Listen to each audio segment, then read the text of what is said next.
this society will always be as a drunken of the wine.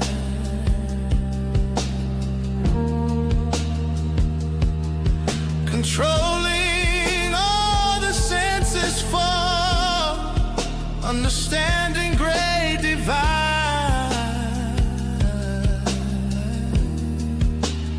I will sense fire to this land.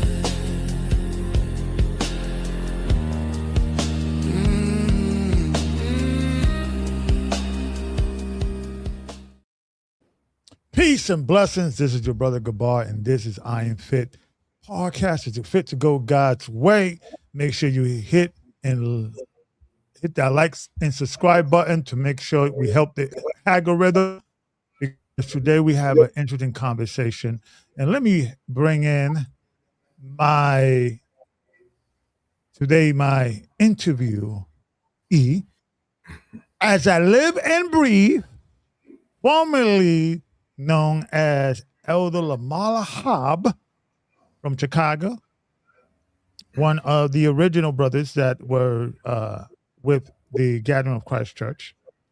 And he's going to talk about his journey now.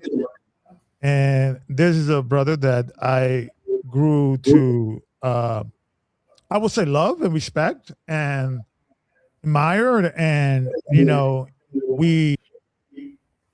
regardless what we think about the church now, I think every experience and every connection you have with every human being means something and says something. And I think, Brother Dawood, your journey and my journey, our life kind of hit in a certain part of our life, and we kind of it kind of just disappear as quick it came and left, right? And now we're reflecting back. So, Brother Dawood, how we doing, brother? How's everything? Can you please let us, those that don't know you, just give us a little bio, who you are, because today we're going to have an exciting conversation. And I don't know if I hear me on you. So what I'm going to do is we'll work that out, because it's a little backdrop. Maybe you could get some headset that will probably help with the echo. But I'm fine so far, thus far. Yeah, give me 1 second. All right. So while you're doing that, we're going to be working that out. Hopefully it's better. Okay. All right. Can you hear me now? Okay, is that better? Mic check, 1, 2, 3. Yeah, they're much better. Yep. Okay. That's good. Okay, so brother, just introduce yourself for those who don't know, and we could just take it from there. Okay, no problem. And want to say shalom. I appreciate everything you said. Definitely much respect with you, Gabar. We have known each other and talked, and I know we kind of separated for a little period there, but I do remember our time and the former church we were with. But it's a blessing to be on. I thank you for inviting me on today, and to share my testimony, and to share my experience or whatnot. But I am good. I'm healthy, just day by day working, trying to be circumspect, stay in the spirit, of course, and, just live my life righteously as I can. But just a little bit of background about myself. Yeah, I am from Chicago. I am formerly what people would know me as Lamar Hobb, or Elder Lamar Hobb, from Chicago. Born and raised here on the South Side. And, as far as my upbringing, as far as the faith goes, my grandmother actually got me and my sister really into, I guess you would say, the Christian church. So she was technically, I guess what the technical term of the denomination would be Holiness Methodism. It's sort of like a spin or a break off or a spin off. I'm so used to saying break off.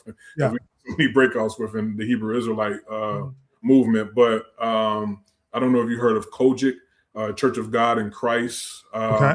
So this sort of developed down, just a little history, in the early 1900s. This developed down in the South, around Jackson, Mississippi. Then you have some people go out to Arkansas or whatever. And so my family is from Arkansas, but before they migrated to Arkansas, they were in Mississippi, and my great grandfather, he was a part of the Church of God in Christ, and then they had like I said, a split, and so the split happened, and then the elder of that split, he started a church called now it's called Church of Christ Holiness, but it's really a form of Holiness Methodism, and so that's sort of what my grandmother brought me and my sister into. My parents wasn't really religious and still aren't, but my grandmother, took us to church every Sunday. I would say from the ages to about 5 till maybe about 15. When I started driving and get into high school, you kind of fall off a little bit because now you're involved in sports, you're involved in talking to girls, and so you're not really into the church aspect. But she did set me on a path or a back path. So I know today's conversation is about an interview with a man who survived cults, and we're going to get into those 2 cults. Right. And obviously, you being formerly Elder Lamar Lahab of Chicago, there's no surprise that GOCC is one of those cults. And we're going to go into the next cult you went into, but that's going to be, we're going to deal with that, because today I want to focus more not on the cults for us as human beings, because I'm reflecting a lot in regards of what kind of man was I that allow myself to get caught up with a situation that right now I would look down on, or even think like that's ridiculous, right? I'm a bit of a shame to some degree, embarrassment, and I'm speaking to everyone that I'm meeting that I taught there or heard a lesson in any way. I want to apologize to them because I taught something that I was not 100% convinced. It's talking about the name and things of that nature, but I gave it the benefit of the doubt because at that time I was in love with the church and the man and the movement, and where I was at mentally back 10, 15 years ago now, and reflecting that now. So I want to now kind of talk to you in regards of what do you think? Okay, so let me ask you a question, because sometimes you could leave a cult, but you still be in a cult-like mentality. Right. You could leave a church, but you could still be in a church-like mentality that you can't function without a church. And I think those are the type of people that are usually accessible to get caught up with cults, right? Right. Correct. So, from your perspective, I know your grandmother took you to church, but when is the first time you remember that you believe in God? Is this like before GOCC, your grandmother introduced you and you believed it? You didn't really believe it. You maybe believed it later. Give me that journey. I'm just curious. And it's okay. And it's okay if you say, because I don't want it to be a thing that people come to these conversations and are subconscious about maybe doubting God and maybe questioning God. And I want this to be a safe place. For people just, not to say something they don't believe is real or. So where were you before GOCC spiritually in believing in God? Would you ever had a Jesus moment, or I hope you understand the question. Yeah. No, I definitely understand the question. I as far as back as I remember, there was no because I think those are 2 separate things of, like you said, having a Jesus moment where you have like what people will call an experience or what have you, or then you just believe in God because you just know He exists. And so I would say, knowing He exists, I've always pretty much, I guess I was born and raised into a family structure. So not necessarily parents, but like the broader cousins, great aunts, they have always came from a Christian background, to where at holidays, at gatherings, at, parties or whatever, there was always a prayer involved. You had dinners. There was always, some type of introduction into some kind of Christian belief. Even at I would just say back in the world, Christmas parties or whatever, there would be like Bible versus quizzes. You know what I mean? That my great aunts would give out to the children or whatever. So I think I've always sort of clinged to or known that there was a God. So that was always there. I would say I can't, I don't, as far as the first remember of a Jesus experience, I would say that probably did come later on in life, particularly I would say in my college days, where it was like, man, because I'll just give a quick, short testimony. I was actually, robbed at gunpoint in college while I was in college. And so, at that time, though, like in the midst of actually getting robbed, I knew I was doing something I probably shouldn't have been doing. I was, about to go, mess with a young lady. And so, but, pulled in the parking lot and walk into her door. And then all of a sudden somebody said, hey, and, they had the gun pointed at me. And so immediately I'm like, oh, and, my instincts to try to take off, end up slipping on the grass, and they came by me and said, hey, man, don't move until we blow your head off. But I remember right then just praying like, Lord, if you sort of get me out of this situation, I'll, I'll worship you for, forever. I'll, do what you say. And, just that kind of like, remorseful, kind of sorrowful sort of testimony. And so I remember, making that like real quick in time prayer. They end up leaving, They did take my, things or belongings, but I, got them back slowly but surely. But I would say that time, Gabar, was like kind of like my experience where like I did a quick prayer and I felt myself get out of the situation as far as like, because I think when you're in your young adulthood, teenage, young adolescence, you kind of veer away because of all the other elements that's going on around you. And so, but you still have a foundation of knowing who's, the creator, who's real, and knowing that he's still there with you. So I think that helped me being with my grandmother, sort of introduced me to that. So I would say that that right there sort of started this journey, because after that in college, I was, getting towards my senior year, and I started just to have like this feeling of like, man, I know there's more out there, like what is this? Let me go more into the Bible and see what the truth is. So I remember just, randomly just started looking at the TV programs. They had like those public access channels, and saw, they have certain Bible shows. And so how old were you? I probably would say 21 years old. Yeah, 21, 22 years old.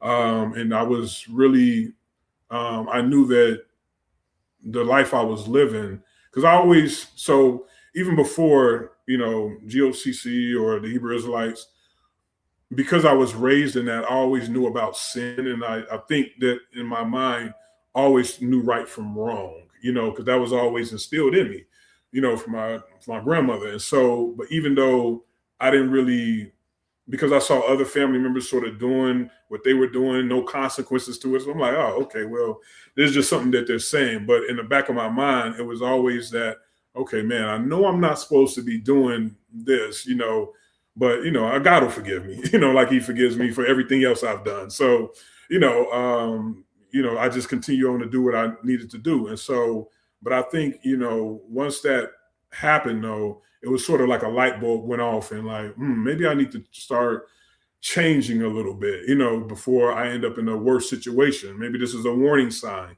that he gave me. And so I think I started to just sort of look and tune into different,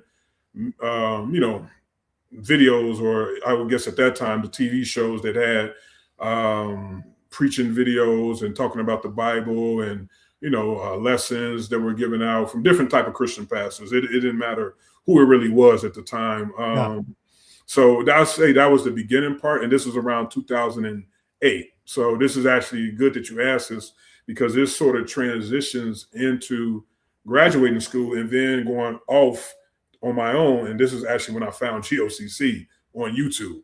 So it kind of started from, a Christian background, and then wanted to know and learn more. And also, let me not forget this part, because I think this is kind of key into it.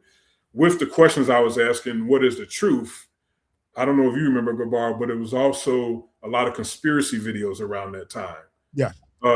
Alex Jones, you had, YouTube started to become, sort of popular around 2008, 2009. And you had a lot of videos with the Illuminati, 13 Bloodlines of the Family, the Bilderbergers, Barack Obama's about to become president, first black man. So you had a lot of, I would say Interesting things. conspiracy, videos and I was tuned into that as well. I'm like, wait, is this the truth? So I think, that sort of coincide with me or opening me up to even listening to different aspects that I never heard before from not only a religious point of view, but even a world point of view. And so, and then, once you accept those two, it's easy to see, like, if somebody can connect what's going on in the world and bring in the religious aspect, you're kind of hooked in right there. So, so I think, just to kind of, bring it up to that date, to GOCC, I think that was probably the starting point in my college years, and then, getting out of school. So in college, right, you got, what you saw in college, I know you mentioned about you got mugged, or, that happened, you had the gunpoint, and that was a life-changing moment, and you started asking questions about purpose and meaning in life. And obviously when you see your life flash before you, you make some adjustment. Tell me, like, okay, so you're watching Alex Jones or, these conspiracy, and it's funny because, like, your testimony and my testimony, it's a little different, but it's all connected with the conspiracy theory stuff. Yeah. There's a lot of that. And I remember that I felt like, and see, you and I came from two different scenarios, because I was from the one West, because my mind was already open for all the weird stuff before I met Ricard. Right. Yeah. Now I don't want to disrespect the strong possibility that Black people, Hispanic people, indigenous people do have lineage of the tribes of Israel, or could have. I believe there's some truth to that. My personal opinion. I don't know. So I don't want to say that all of it was crazy, but I mean, I was being taught that Marshall was King David. Christ coming for the year 2000. So I was more, but even so, that's what I give myself. Like, my brain was already, and I think I hear myself. I'm hearing also. Let me do this. While I'm speaking, I'm going to mute you. Can you hear me? Okay, good. So, and then, because I think there's a backdrop, and I'll mute it when you speak, and so forth, so on. So it's a situation that it's funny how perspective. How do you view the world at that time? 21 years old, out of college. I was 34, 35 when I, met Ricard, or being to speak for him over the phone. It is, my perspective even has changed from last year. Now I do understand when Christ says, "Let your nay be nay, your yea be yea," because you don't know how your perspective is going to be. So, talk to me a bit about that. Your perspective. How do you view the world at that time? Yeah, at that time, I think I was just really, so, when you're a young man, you're really trying to find your purpose. You're really trying to find yourself, what your calling is, I guess you would say, what your journey is going to be. And so you're just trying to see where you fit in life in general. I think because I had a lot of experience and people from different backgrounds, when you go to school, and just my experience and testimony, and people who I've talked to who have been to school as well, because you meet so many different people from different walks of life, it sort of, expands your horizon to, just different testimonies from others. And now you're looking to see, okay, man, well, what is this about? It kind of makes you curious in a lot of ways, because now you're not in that same small circle and bubble that you might have been in your hometown. You grew up there, the people, the mentality, you go to the same stores, the same, hangouts or whatnot. But now you've limited yourself to that in general. But I'm sorry, what was the most attractive thing that Ricard said that made you email, pick up the phone, call, send a text? What was that thing that most attracted you? It was really, honestly, it was the identity piece, about us being the true Jews, the true Hebrews. This is the first time I ever heard anything like this. Because it sort of gave me now what think in my mind I've been longing for. Some background of where our people come from, the history, and not just going to slavery. You get what I'm saying? Yeah. So the 12 tribes breakdown of the chart, it was that, and it was the war with Iran, because he was still teaching that on the street. It was those two videos, because I remember I was still into the conspiracy videos. So when the Iran thing, it was like, hey, they've been lying to us, Isaiah 13, this is Bible prophecy. I'm like, wait a minute, it's prophecies that talk about future events that's going to happen right now. And I was already sort of convinced that the mainstream media was already lying to us, because wait a minute, they didn't say anything about the Bilderbergers or the Bohemian Grove or the 13, the banking family and the Rothschilds and everything like that. I'm like, wait, so what else is a lie? What else have I not been told? So now I'm open to everything. You get what I'm saying? Yeah, and that's a major MO with these cult leaders, that they would point out things that are wrong with society, or wrong with religion, or wrong with politics, or wrong with what have you. It resonate with you, and I do believe that the news do lie to the media, lie to the population. I do believe the government does sometimes brings, a lie to the population, or mislead the population. I do believe that there are secret shadow conversations that they don't want us to hear, right?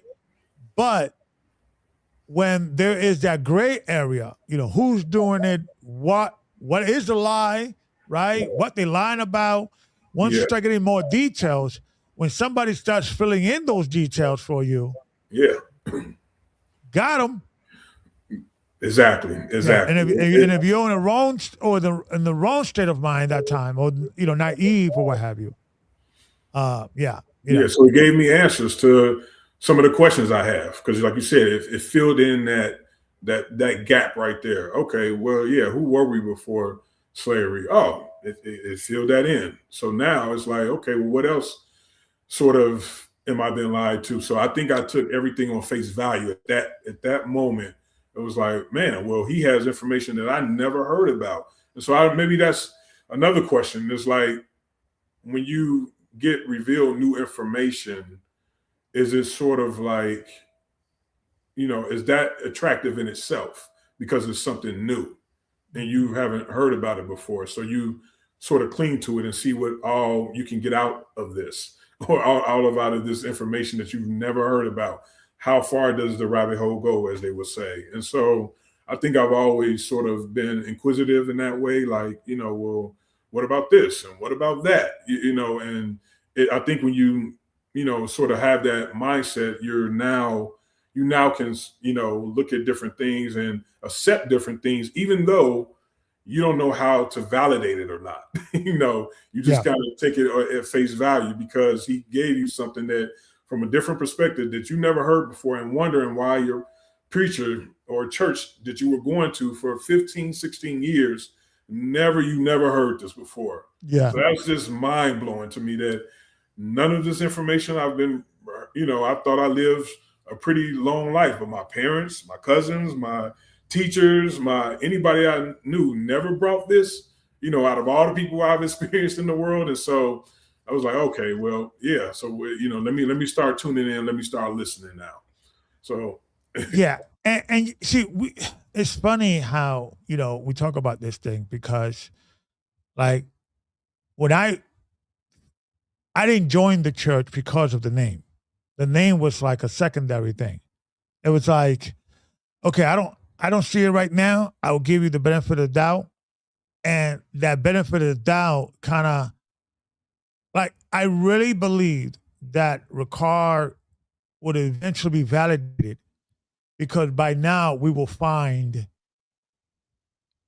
archaeology evidence to prove what he's saying is true. I believe that in 2009. I no longer, but from 2009, 10, 11, 12, 13, 14, 15, 16, 17, 18, 19, 20, 21, I no longer believe that because all the evidence that I have seen has disproven that. And so my question to you is, when was the first time, like, what was you first took it face value? What was the first time you began to doubt that this name or what was the thing that made you wake up and say, there's something wrong here? Yeah. So yeah, that's actually a great question. I think my experience was different because like you, I was in a position of teaching, and then we can get into that testimony, how I even, that I even began to get in that role of, being elder Lamadahab and teaching. But I would say once, because I was in that role, and, and let me say this too, this is not an attack on Ricard. This is not an attack on GOCC. If his members are listening right now, this is just my personal testimony. And by the way, Ricard has never done anything personally to me. Like he's never stole from me. He's never, sometimes you got to say this because once you start addressing certain teaching points about the church that you were once with, they think you're attacking the church. And that's not what I'm trying to do at all. I'm just bringing out the information and letting you know the questions that you're asking me, bro. I'm just answering them. So I just wanted to say that just off the rip, so it won't be any confusion about what we're trying to do. And it's not a Ricard or GOCC attack or Hebrew Israelite attack or anything like that. We're just talking as brothers and reflecting on our life and trying to bring why we make the decisions that we make in life. So that's just all it is, But I would say that once the initial thing of me starting to wake up is actually, we used to be big into going on the street teaching in Chicago. Because I thought at that time, man, we got to go wake the people up. We got to go out here and preach the good news, the word, let them know that they're Israelites, let them know that they're, but now that I'm doing that, guess what? You run into other Hebrew Israelite camps. Yep, there's me and a couple brothers, Adawan and Ariah at the time, and out there street teaching. But I think because these videos were being put up on YouTube and, sort of like that Hebrew Israelite community started getting notoriety, I ran into other camps on the street and they will pose questions to me. And so this is now like, I guess, because, in GOCC, everybody believes the same thing. Yeah. When people came to the church, they had already tuned in to Ricard's videos.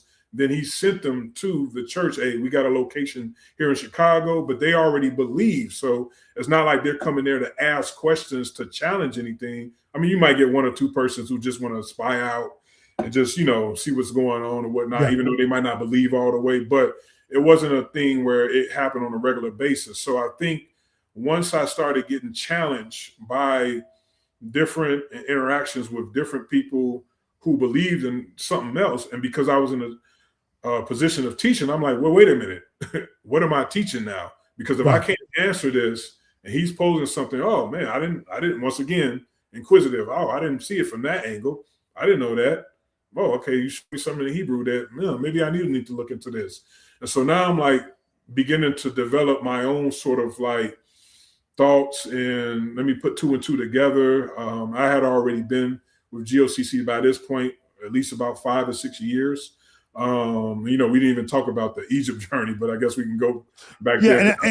And I want to go to that because many people don't know that you were one of the first the first tier of people that went and left.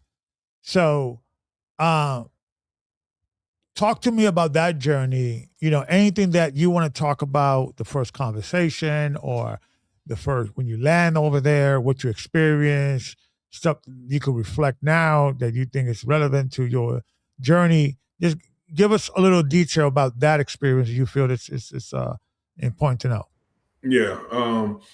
Sometimes it might seem like I'm, I like giving context to like the things that I'm speaking about. So, if people don't know, obviously the flea doctrine is what the community of Hebrew Israelites called it. And so this is another one, Gabar, alongside with the 12 tribes in the war with Iran. It was also the flea doctrine. Or Revelations 18, Jeremiah 50, Isaiah 13, of why we need to leave America so we won't get destroyed by the nuclear warheads that's coming from Iran and different, and so now this is like one of the big doctrinal points of the church at this particular time. It's about leaving America. And because I was one of the first ones to go, I remember the videos that used to, because what Ricard had was a Ustream and Justin TV streaming platforms. And he would, come on Wednesday, maybe a Friday, and he would speak about putting together something to actually lead the country and how we need to save finances. We need to be out by a certain time. And I don't know if you remember around this time, 2009, it was the swine flu. It was the black president. Has never been done in history. So who is he? This might be the end times, the last president. This is, rumors of wars with Iran. Oh, and don't forget, the real estate bubble happened, and so a lot of people lost their jobs. The banking systems, weren't the same. And that sort of that kind of collapse, I've seen people get, fired from the job I was with just because now the economy is not doing good and they have to let some people go. So I'm like, well, man, maybe this is, we at the time of the end. So, but that was, I'm just putting that in context because this is the reason why and what was taught at the time and what was put out there as far as, you need to get ready to lead this country so that, and it's a commandment and you need to do what the Most High says. If he says, Revelation 18, come out of her, my people, if you're disobeying, well, then you're going to meet your death, because now you've disobeyed what he says. So who wants to disobey God? In your mind, it's like, okay, am I going to break one of these, commandments that he already gave the people at the time? I don't want to do that. So, man, maybe I do need to leave. Remember Lot's wife.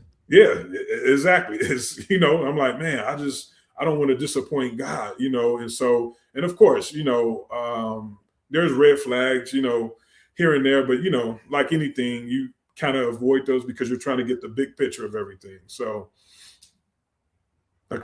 Do you believe that Ricard believes what he believes? I believe he does, but do you question it? You doubt it? Where you stand with that? Yeah, no, absolutely. I believe he believes as well, wholeheartedly. That's what made me believe because I saw how passionate he was about it, which I guess we got to talk about that because when a person speaks with authority and passion and they're a great orator, even though you can't really prove it yourself, but do you automatically believe someone because of how you see them actually believe in it? And so I think that's something that I think we can, got to start looking into because if a person speaks well, you don't know you have no history or no foundation in the Bible to even see what he's saying is true or not. But because he speaks with such a passion and emotion with it, it's like, man, I'm into this now. You got to be right. Yeah, you got to be right. Why would you, he's not, how is he going to lie about this? And so I was like, wow, well, it does say Revelation 18, come out of her, my people, so you don't get burned by fire. Okay. And it's a literal, fire is real. I know that. And so you're reading it and you're sort of in your mind like, okay, well, yeah, no, I maybe need to do this, So I would say goodbye. I started saving up my money, working at the job I had, no wife, no kids at the time. And I was just like, man, I'm going to have to do this. I mean, I love my family. I love my mom, love my father, whatnot, but, they're not only people that can see and hear, of course. The other ones is going to be saved during that time. And then we're going to go to the wilderness. And, Christ is going, come stop the armies from getting the children of Israel. It was a whole timeline of things that, was presented and what was supposed to happen. So, but I really, and also don't let me forget this, and people can admit it or whatnot, I'm admitted that there was a level of fear as well. And so I think that's the wrong move that you would make because of fear. But if you're thinking you're going to get blown up, why are you not going to be scared?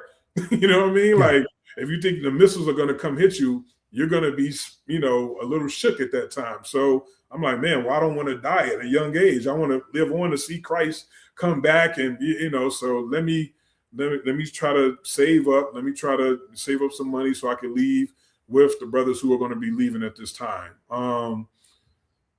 So what happened is that he started gathering people from different areas, like a Midwest area I was in, people that were leaving from the South, Texas, New York, and we would have phone calls, every week to, sort of see about the progress and the timeline of when, it was time to head out, basically. And they had picked the country. It's a lot of details in between, but I'll just kind of give the overview. They have picked the country of Egypt because in Isaiah 11:11, that's one of the lands that he's going to gather the outcasts of Israel. This is what, what was taught and presented. So we needed to be in an area where he was going to gather us from, the outcasts of Israel. Egypt was one of those places. And so that's why the whole thing, I know they looked into other areas, but I think that kind of just, fell off for whatever reason. But Egypt was the area, and now it's a momentum about, people wanting to leave the country at that time. So this is all around 2008, 2009 of him sort of bringing this out. And, I remember him saying, hey, we need to be out of here by this time because something is going to happen in America where FEMA is going to get, employed on the streets, concentration camps. You're not going to be able to leave at a certain point once they lock the borders down. And so you didn't want to get caught up in any of this. Now, mind you, I'm a 23-year-old man, taking it. So I'm still developing like, okay, well, this is sort of but now I'm all in now because, hey, I've learned that this man has taught me I'm an actual Israelite. I'm a Jew. He's brought me things that I've never heard anybody say. So this is real as well. This is not a lie. So I saved my money up, and end up leaving October 2009 with, a few other brothers and sisters. So, and that was, very interesting, very interesting journey, I would say. And not any I would say bad way, but you could tell that it was no really organization to it. Like everything that was presented, because what was presented was, we're going to find land. We're going to, everybody's going to put their collective resources together, almost like in Acts, the 4th chapter where everybody had all things common, putting everything together, and you can distribute, to whatever family, and we'll survive.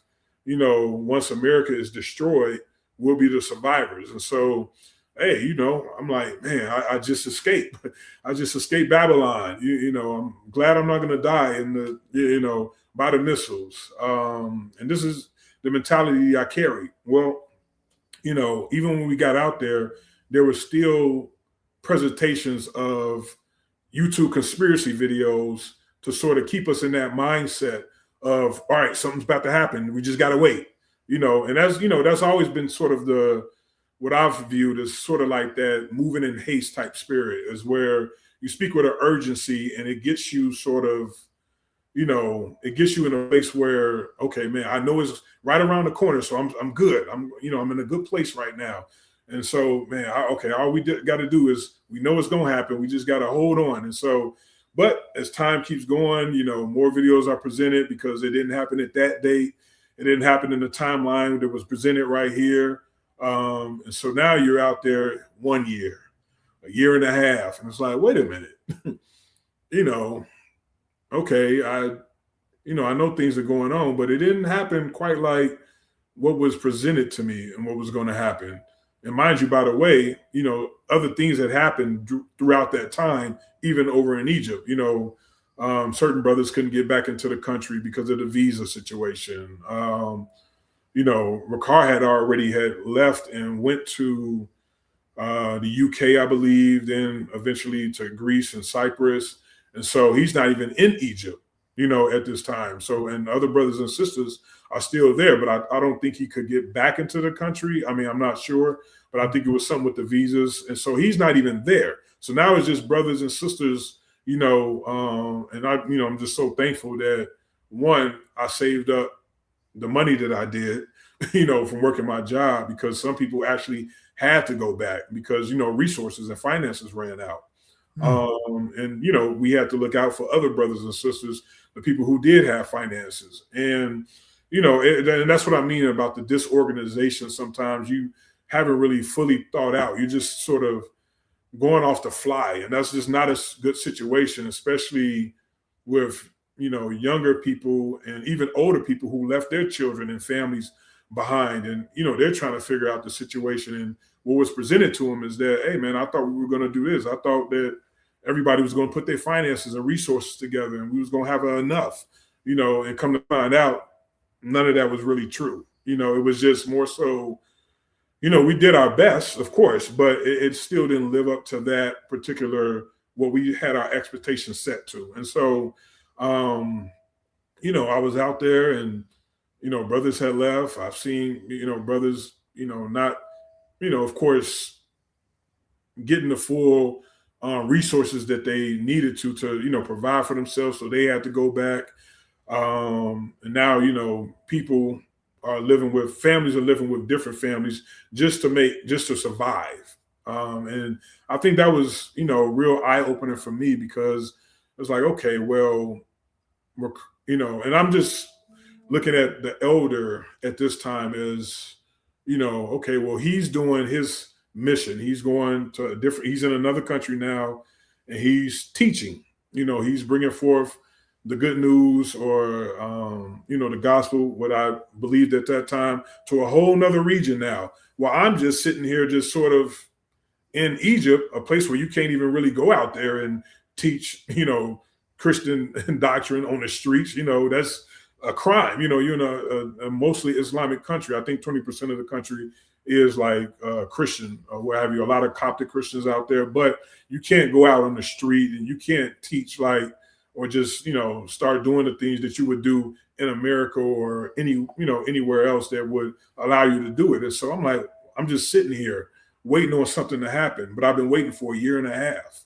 and so I'm like, okay, I need to be doing something, because why am I just sitting here? I've learned what I learned. I think I need to go back and share some of this with my family, share some of this with, my friends, because I'm like, man, I didn't really do that because it was like I came into watching the teachings early 2009, like January, February, and I left October 2009.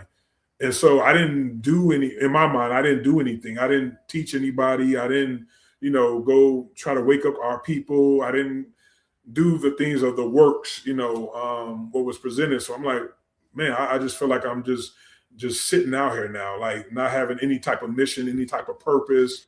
And so, but of course, there's always the thought in the back of your head, like, okay, well, if you leave, what if you get stuck in America? And now it finally happens right when you go back, so, but, there was an opportunity that presented itself after I reflected and really thought about it. I'm like, nah, man, I got to return to the States. This wasn't the right way that I left in my heart. Like, I didn't leave, even though I let my parents know about, like, I just didn't leave and didn't tell them. I told them what I was doing, and I was grown at the time. I made my own money. Yeah. Yeah, so I could do whatever I wanted to, but it just didn't feel right as far as me not standing toe to toe, like, and really facing them, facing friends, and really like, okay, let's put in some effort first in my mind. And Yeah. then you can think about leaving. So I made the decision to go back. I was out there for a year and a half. Obviously, And let me also add something to this, right? That I know that you made the decision, but from my perspective, this is what I was like during that time. I always felt that Ricard was saying I agree with the fleeing doctrine, but I felt it was too soon. That I felt we should first establish a church, establish something, then go out, and establish things once we have something here. He kind of like, let's go leave, and then we worry about the church later. And I was like, well, I'll stay and kind of be the church represented here because I was always like, well, I couldn't leave anyway because, at the time the child support, I paid it already. But at that time I was dealing with that. But even if I didn't dealing with that, I always felt it was too soon, right? But the question I want to ask you is that when you came back, well, you felt that it was like your fault, or you felt that it was Ricard's fault? Because the way I was reflecting, not me reflecting, it was more like it was not that Ricard was saying people should leave now. It was more he was doing another fleeing doctrine conversation, not necessarily telling you Lamar Lahab to leave, but that lesson inspired you to call Ricard like, I'm leaving. Where we going? And Ricard was like, I didn't tell you to leave. I was just doing a lesson from the Most High in the Bible. Okay, so I always felt that Ricard didn't take responsibility for scaring people. That's why I was always saying, you got to slow down with this fleeing doctrine thing, because he's scaring people unwillingly. You get what I'm saying? So talk to me about that, because I always felt that always was draining people into leave before they even build a foundation.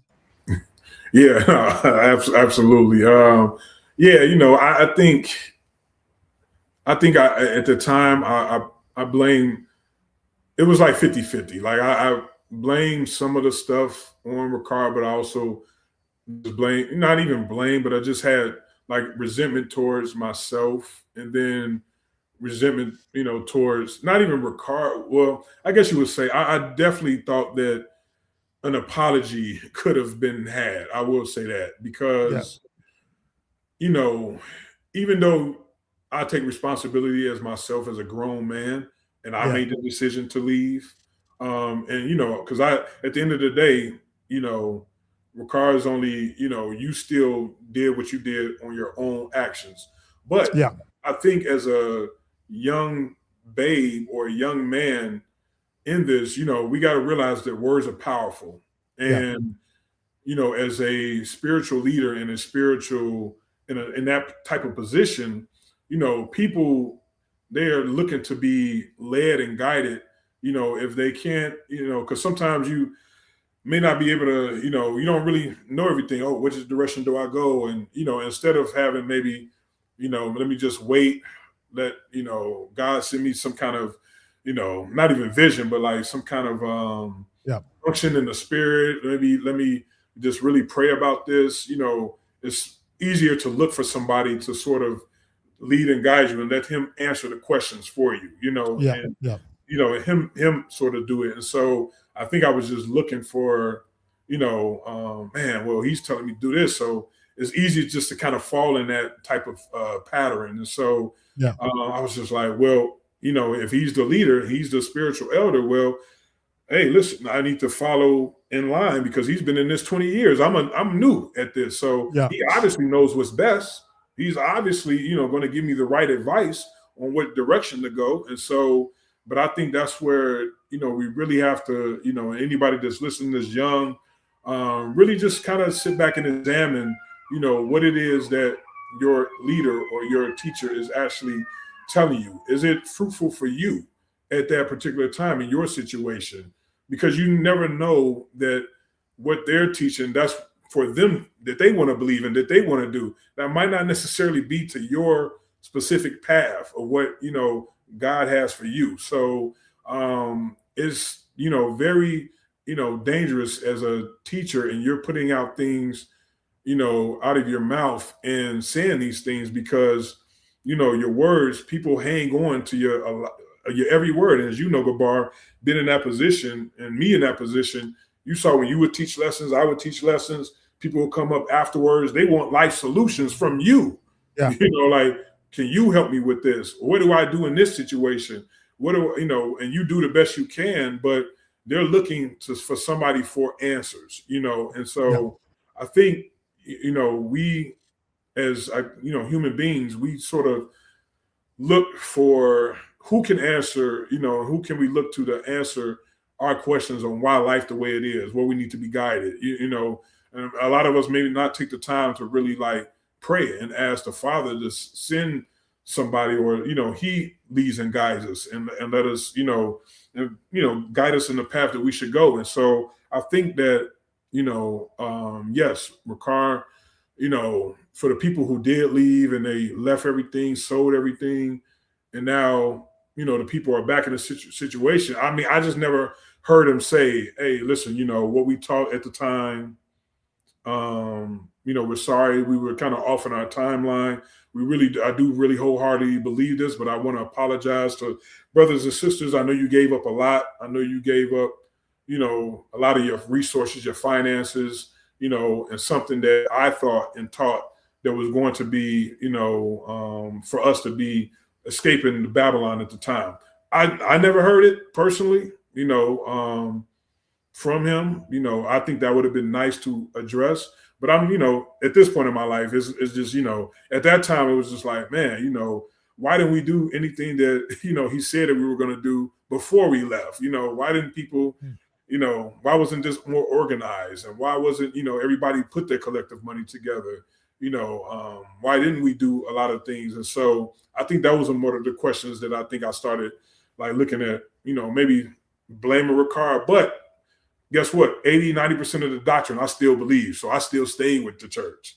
Like it didn't matter that things didn't go my way out there in Egypt. I still, believed it so wholeheartedly that, well, listen, I still got to do the work.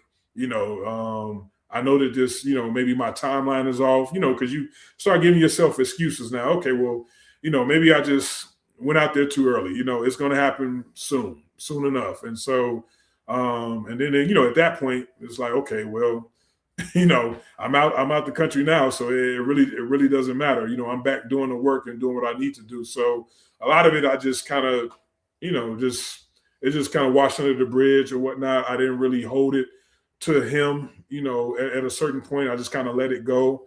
But to answer your question, at that time, I blame myself because I was like, man, how can I, I just left, everything. And now I got to go back, got to, face my family, and of course, when you're leaving, you're trying to warn your family, like, listen, we got to, I think y'all need to listen to this. You got to go, America's going to get destroyed, along with everything else that I was being taught, trying to teach it to somebody else. But now, I have to come back with the shame face, look them in the eye. Mom, it wasn't what I thought it was going to be, but no, we still the true Jews though. We still the Israelites. Everything else is correct. Everything else is right. But yeah, Gabar, it was, I would say, I try to take the positive out of it just to be like, okay, well, at least I have a different experience. I'm not in the bubble of America. I got to experience a different culture, see what they're like, see what their habits are, what they value as far as morals. And, just take it as an experience throughout my journey in life. This is just one added to who I am now. So.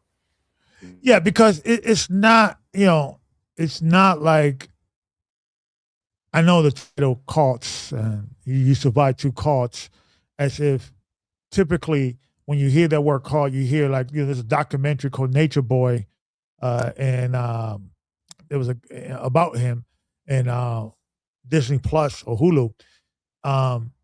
And when you hear the word cult, it's usually associated with some, scam or sexual deviant or some crazy scenario.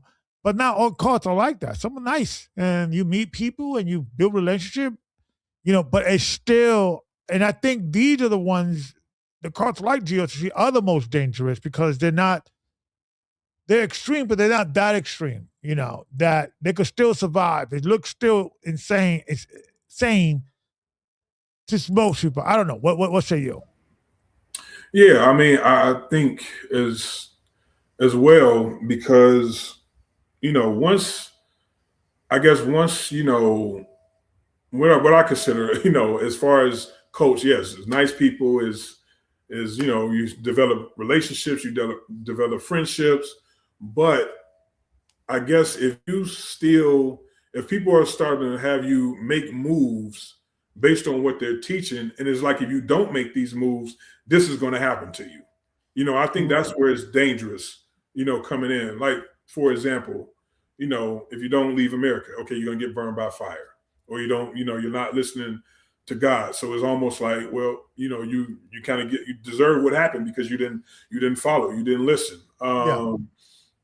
I've known people, once again, who needs to go to school, right, Gabar? I mean, you can learn more in here than what you can ever do in these institutions or whatever. Yeah. So now people would drop out of school, not finish their programs because why? One, what's the point to it if the whole American economy is going to come down, and two, it's going to get destroyed anyway. So now I've seen people do this. I've seen people take out their whole 401k, just to have finances to get ready to leave the country. And I think once it's like you start making moves like that, that's dangerous now. You're leaving your child behind because wait a minute, who's going to love, you can't love mother, brother, sister more than Christ. And if Christ said to do this and you're going to, try to love stay with your child, in America, and you're supposed to leave. Well, no, I got to leave you then because I'm following Christ. So, and I'm going to get 10 times more in the kingdom of heaven, and so these are the type of things, once you use scripture to have people make moves, and if they don't make the moves, it's almost like you condemning them in a certain type of way, but not necessarily like just outright condemning them, but the person will feel condemned, internally, because it's like, man, well, damn, man, I didn't really follow it. I didn't really follow this, and so am I doing something bad? But it really is dangerous. And the thing is with Ricard is that he's an evil scammer. He actually believed in the nonsense he's teaching. And this is the reason why he's more dangerous, because part of his way to convince you, people know, or this is sometimes sense what somebody is acting versus believing sincere what they're saying. And Ricard doesn't believe it. He's wrong. I believe Ricard needs somebody like, at this point, the only way they could stop him, he needs help himself. He needs some intervention because he believes he has created this avatar world of himself, that he's a prophet from God. And I believe he believes it. You understand? And so this is not an attack on him. He needs help too. So. No, absolutely. I mean, I think, and you have to have counsel. You have to have peers or somebody that can really, and we've been on the phone and I've been in those councils before, and, the elders and deacons meeting, I would say that you at least try to check certain things, right there in real time. Just, what's going on, whether that was certain type of business of the church or the direction it was going or whatever, you would speak up. I mean, I heard, you try to speak up, but it seemed like it would get shut down, eventually after a while. But you need somebody to, counsel, and somebody that you can feedback off of, not necessarily yes men, and I don't know if you remember, Gabar, but, I brought it up, at one of the last Passover that I went to before, I end up leaving the church.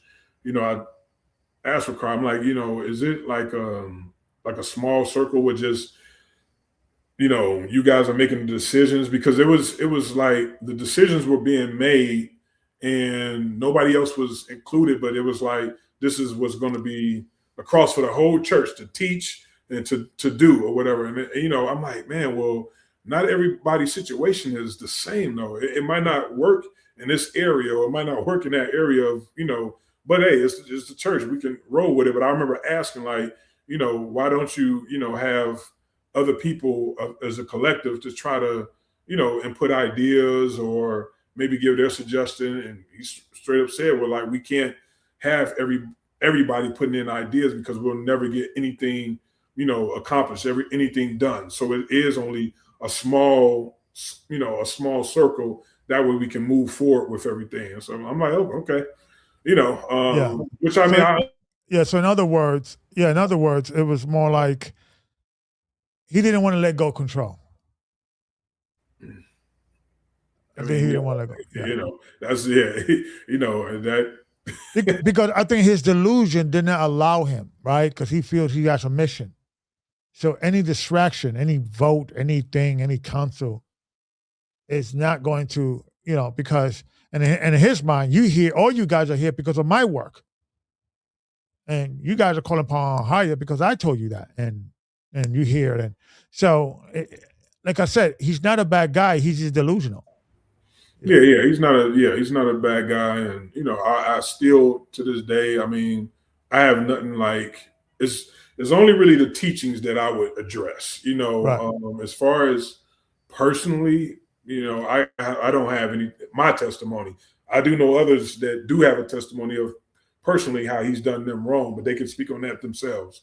Yeah. But as far as me, he's never did anything to me personally. As he hasn't lied to me or lied on me as far as I know of. He hasn't stole from me. He hasn't, spread false about my name or what have you, like to that degree, I would say. And so I have nothing personal against Ricard, and I've learned certain things from him that you can because you can learn certain things from anybody and take with you the good parts of certain things, and you can use that or what have you. And so but I think it's the teachings and what's being spoken out your mouth, and people who believe it, they are making moves based on what you're telling them, but the moves that they're making might not necessarily be beneficial or what's good for them, even though you're telling them that that's what they should be doing, and you might not even have to say, don't, hey, you should do this, but you can make a statement like, why would I ever go to these institutions? You can learn more in the Hebrew Academy that you ever did for these 4 years. But, a person who doesn't go to school, it's easy for them to say that. They can easily say that because they don't have that experience. I'm like, well, wait a minute, schooling is good. I mean, if a person went to get his doctorate in medicine, well, you're going to trust him with, I want him to work on my body as a surgeon. I want a person who went to school for accounting to work on my taxes. Yeah. I want somebody who's, engineer to start developing buildings. I don't want any novice, because I need to make sure that things are going to be done right, the structure. And only when it comes to religion aspect, you don't need any schooling. You don't need any schooling. You don't need anything, because why? What school did Christ go to? What school did disciples go to? And so that right there, I think, it puts everybody on a level, and now you're prone to start, just teaching what you believe, what it says in the spirit, without any foundational Hebrew, without, let alone old King James English. You don't even know the Hebrew, and so, but now you can take a scripture, misinterpret it, and start teaching on that. And so I think this is very dangerous. It's very dangerous to really put yourself in a position, but also putting out things that, people, they're making moves, based on what you're telling them. And I've known people drop out of school, now they're trying to sort of found their career now. Or just, let me not invest in the house. Let me not invest in property, because when I do that, and, America's about to fall in a few years. So here it is, 2009, 2019 is 10 years. Gabar, we're 3 years from 2029. Yeah. See how fast time is going. So in the 20 years of its span, man, maybe I could have, made sure my finances were right to leave something for my children. And maybe I could have, did, something better to maybe go to school at first and, get my career going. And now I can, sustain a better life, for me and my family. Who knows? Yeah. Who knows? And let me say this is important. This is why I'm very passionate about this, because this idea of telling Black men and Hispanic men not to get any education for whatever reason, because Yahweh Shai is coming or Babylon is fallen, that tradition, I don't know any other institution that promotes it more than the one Westers. I don't know any Black or Latino Native American organization, RAND organization, that promotes no education, no white man's education, no Esau education, no these Illuminati Satanist education, like Ricard was saying. And like I said, I don't hate these guys, but they're dangerous. They're keeping us stupid. That type of culture we have to talk out. And this is not about they being evil people. This is the Donner-Kruger effect that we're trying to get out of or get rid of within our community, keeping our stupid people stupid. We need education. Everyone else, every other empire, nation, community, whatever you want to call it, value and understands the value of education. What say you?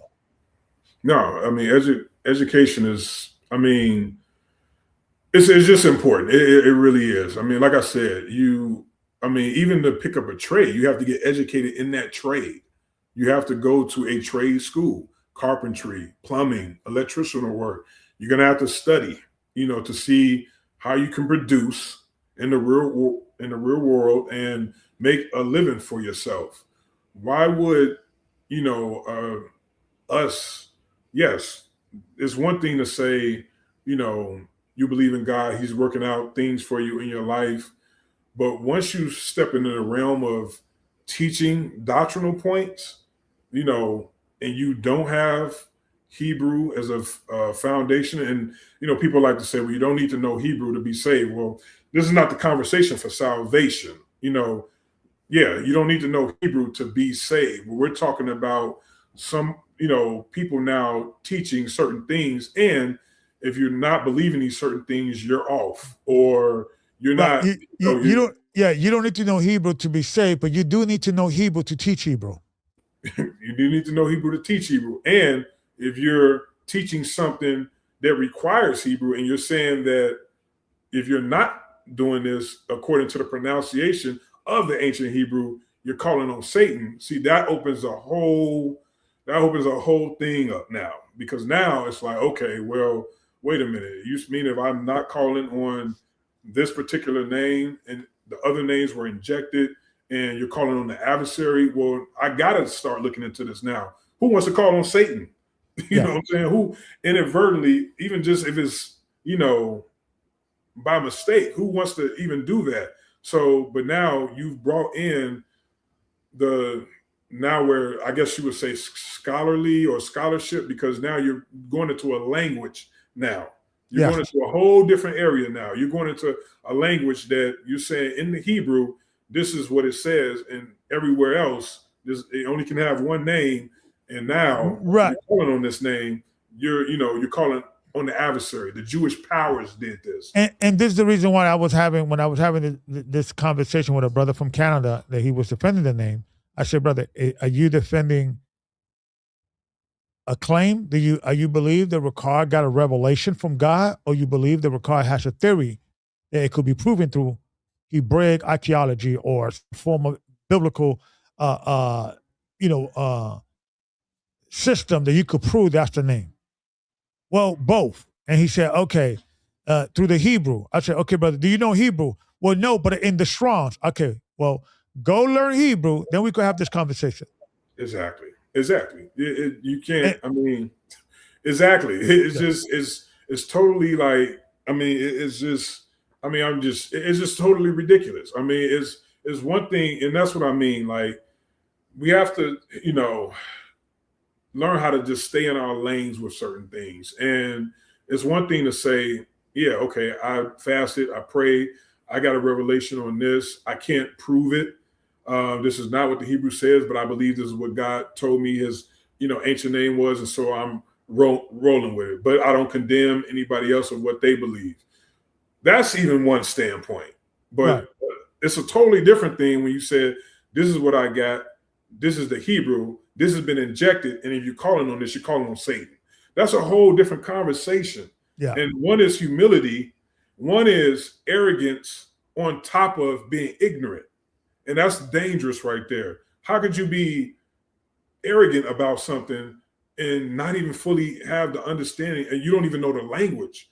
But that's arrogancy to say that somebody else is calling on the adversary, calling on Satan because they're using this pronunciation of name. We haven't even dealt with Lashwan Kodash, and even that's a pronunciation. That's a whole nother thing. So even if you're calling on a higher, is that even the right pronunciation? Yeah. That's a whole different story. But I'm like, wait a minute, this is totally, and that's what puts you in a box of a cult now, because you're condemning other people for maybe being ignorant. Let's just say it was true. You're still condemning them for being ignorant.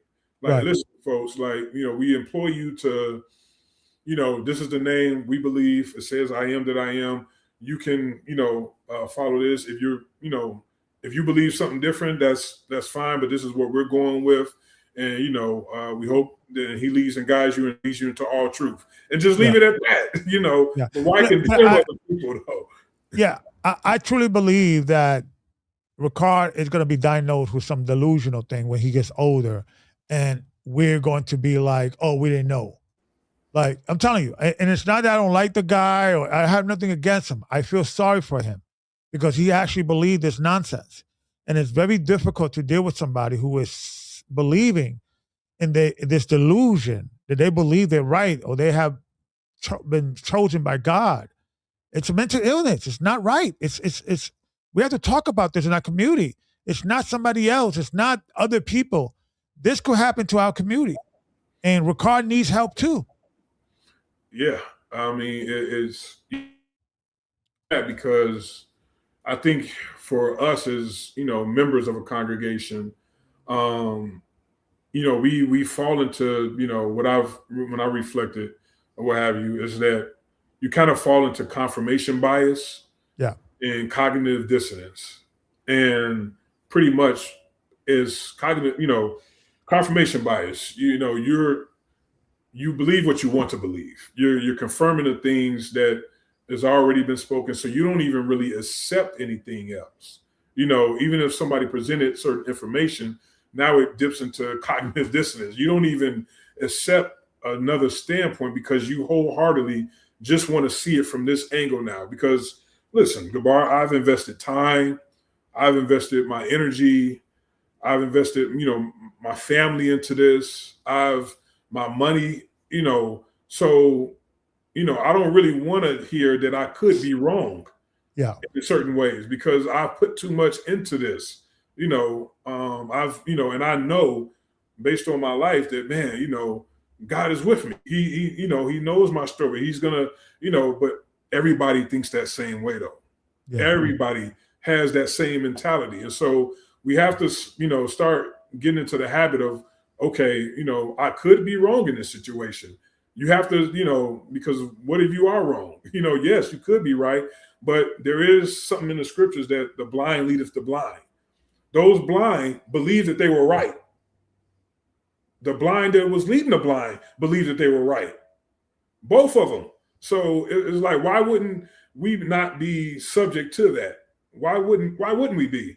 I mean, I just start asking my question is like, well, okay, am I the only, in our minds, we want to believe that we're the only, not the only one, but we're the select few that's, right about what we believe, and everybody else just doesn't have it. They can't see yet. And so I thought I was one of them in GOCC at a certain point. But the older I'm getting, the more I'm learning, the more I don't know. And I have a lot of learning to do. So Go ahead. I'm sorry. Rob. Right. No, because that's the whole thing about the Donald Kruger effect, that when someone learns a little bit about something and he knows more about something, generally speaking, his confidence will be high. But if he continues his education, if he just stays there, he's going to stay confident until he hit a wall. Like he will meet an actual expert and they will cut him, devastate him. But if he continues the education, he will start getting less confidence because he start now knowing what he doesn't know, right? And so talk to me about what made you leave GOCC? What was the breaking point? But more importantly, how do you also, right from GOCC, leaving another cult, another church? I understand there was some compound or a house or a building or something that people have to live and you speak in tongues. Like, talk to me about that experience. What made you leave, and what made you, what mindset you was in at that time that made you lean towards that organization or that cult, scenario, and what made you wake you up? What also wake you up from that, that whole new cult, because it was kind of mysterious. I know it was you, Awan yourself, his brother, and some others got caught up with, and they say, hey, they believe different things, and I know the name, the Yahuwah, and they don't believe. I know that was part of it. So talk to me about that, and that experience. Yeah. So as far as what made me leave, I think it was a couple things. I'll just start with the doctrinal things first. A big part of it was the name, and not even necessarily the name Ahaya, but the condemning of a person using what I knew at the time in Lashwan Kodash Yahweh, the YHWH, Yod Vav. Right. That was sort of the thing that opened my eyes, because 2 weeks, and I kid you not, Gabar, 2 weeks before the debate with James White, a brother in the Chicago church at the time, he didn't come to Shabbat class this particular Saturday, but he came after we had all let out. So what typically happen is we'll have 2 hours during the Shabbat class, and then a few of the brothers will go out and teach on the street. But after the class, we'll hang out for a little bit, outside of that particular building, just talking and, fellowshipping for a little bit till we went our respective ways. And so he came and he said, hey, man, older brother too. He was like, listen, I wasn't there today, man, but, I just kind of wanted to run something by you right quick. I was like, yeah, sure. And we must have spoke at least about 45 minutes. And he printed out everything or whatever. And at the time, I was still like pro GOCC. Like, I wasn't really trying to hear the brother, but he even said, like, listen, I think, with Ricard, he doesn't really understand Hebrew. He doesn't understand the grammar of it. And so he was like, listen, YHWH, man, that's not an evil name. It's just the third person to the root word Haya. And Ahaya is the first person root. So it's just the first and third, first person and third person. Like, it's the same root word. And he was like, this is not, he had all the information. He was like, you can see it this many times in the old, the Old Testament of the Tetragrammaton. Ahaya is written different places. He was just kind of, showing me this information 2 weeks prior to when James White came on with that debate. And so when the James White debate happened, I was like, wait a minute, I remember this brother actually bringing some of this out. He was just like, I no longer can, say that this is Satan, so to respect, y'all believe in Ahaya, but I just can't, with good conscience, come back to the church and, I don't believe, that standpoint anymore. I'm like, hey, man, I respect it. We backed up, said shalom. And then the James White debate happened. And so that was a real eye opener, because it really sort of opened my eyes to be like, okay, well, wait a minute. Why do I believe this? Why am I teaching this? I mean, what am I teaching? Because if I can't prove this, in Illuminati 2 is the book that's going to be used for me to sort of validate the name, and it's not in any historical records, archaeology, I can't show and prove. I don't speak the language. I'm like, how would I be able to show this to somebody, with good conscience? And so that was the real eye opener. And that's when I started just going into my own research on that. And I remember talking to a few brothers, and they had the same sentiments. Like, hey, listen, did you watch that debate? Hey, man, that didn't look pretty good. You know what I mean? And so, and I think it opened up it opened up my world about something else that I didn't know about. So once again, my world has been expanded because here we are with the church fathers, Tertullian, Eusebius, Origin. I mean, the different church fathers. Yeah. So, I was just like, wait a minute. These are men that wrote records and document about some of the early church, whether they're true or not. The point is that I didn't even know that these things even existed. So I'm like, wait a minute. I've been with GOCC this long, taking a Hebrew Academy, and I don't know the history of the church. And so when James White, the Dr. Michael Heiser, even, I think Vocab Malone started to become, a presence in that, in the community and challenging certain things that the Hebrew Israelites were teaching, and even though I was still like, okay, no, we the Hebrews, we know the truth. We're in the truth. It was still like, okay, man, that exposed me to like, okay, let me take a step back and see what it is that, I really believe about this, because I never had to teach it before, because anybody who came to the church already believed it. It was no reason for me to, teach it. So I think that kind of opened up the doors a little bit to now like, oh, let me examine this. And so when I looked into it myself, I came to the same conclusion. I'm like, man, the history and the evidence, it doesn't point to anything. Yeah. So it doesn't point to anything. And so, I remember bringing this, to yourself and Wakar and Loya at the Passover. And that was like one of the big doctrinal things. And I said it was two things. The other thing is that I didn't really agree with necessarily the direction of the church. It just kind of seemed like for me at that time, the focus was more so on, growing the church and, doing things to help get it out there rather than focusing on the people that were there and the help that they needed, people who had, porn addictions, alcoholism, struggling with marijuana, fornication, domestic abuse. And I felt like the focus should have been, because obviously they're coming to me with these, I'm the elder, so they're coming to me with these particular issues. And I was like, man, like, we need to, it's something needs to be done to help address these issues. And once again, this is another thing that I didn't necessarily agree with, but I'll just say it, is appointing young men to be elders and deacons when they have really no life experience.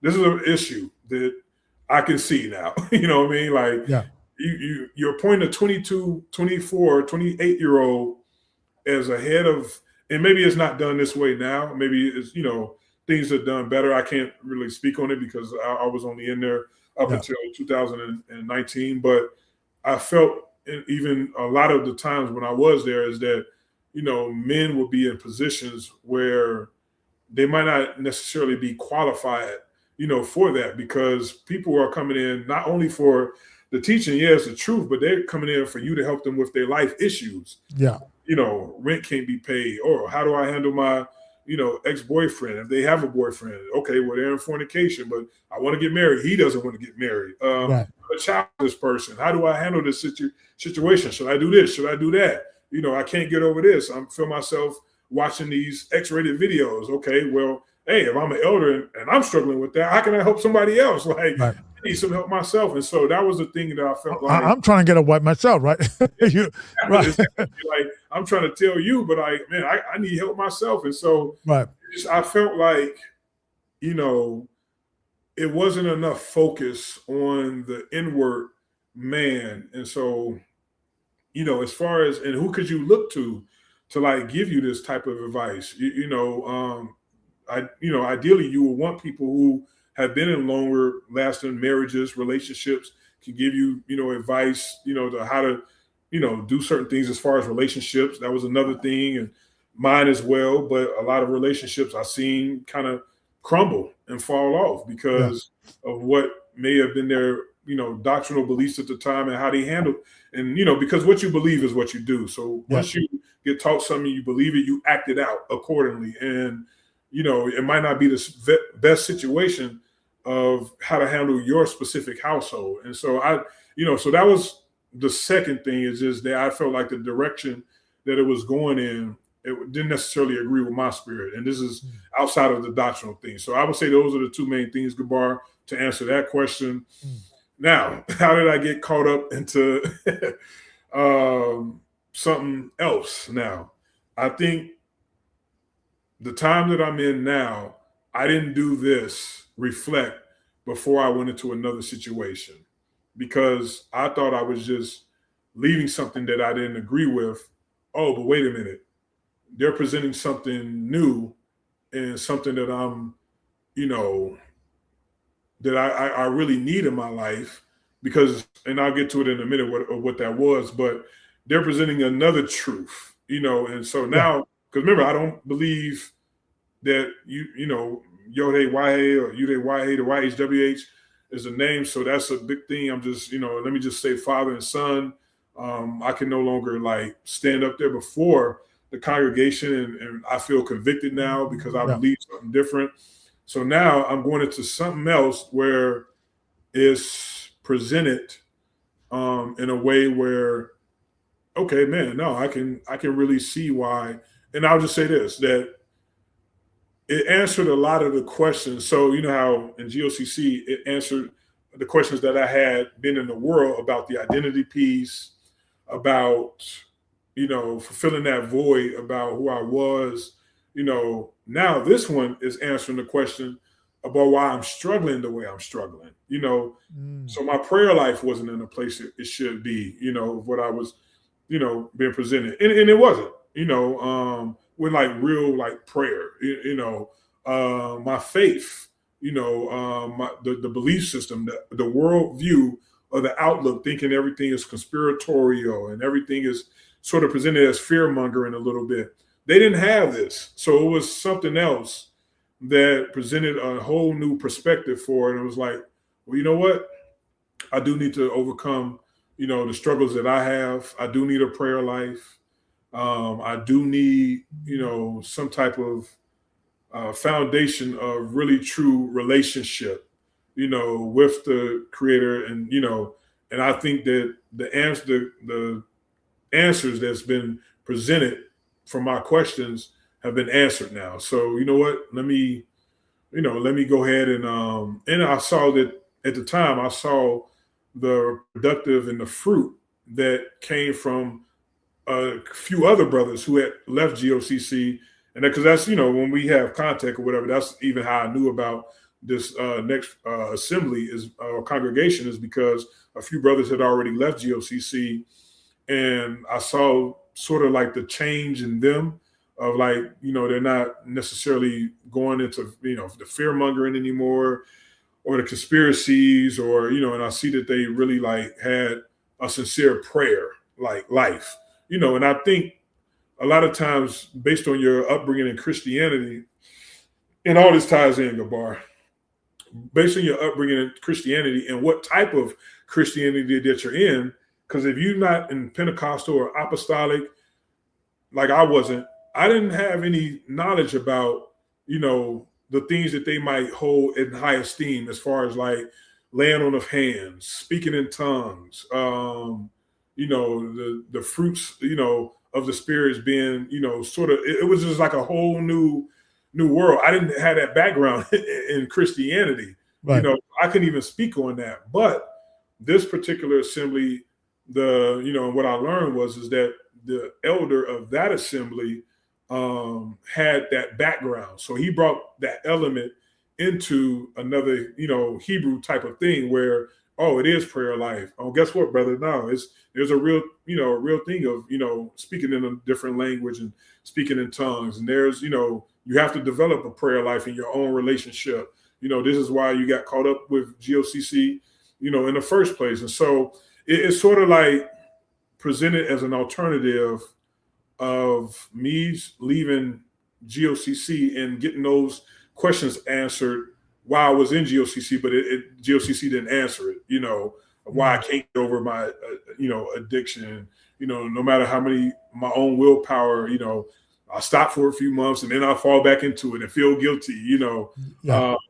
You know, so, and you know what? To his credit, you know, I, you know, start praying a lot more. You know what I mean? Like, that's what I mean. It was some good positive aspects or what have you. But there's, you know, there's still the level of, like I said, cultism when people, you know, because once you're in it, you know, like a relationship, you know, once you're in a relationship, the beginning part is always new. You can even avoid red flags in the beginning because you so wholeheartedly may want this relationship to work. You like 80% of what this person is doing. Of course, you like the way they look.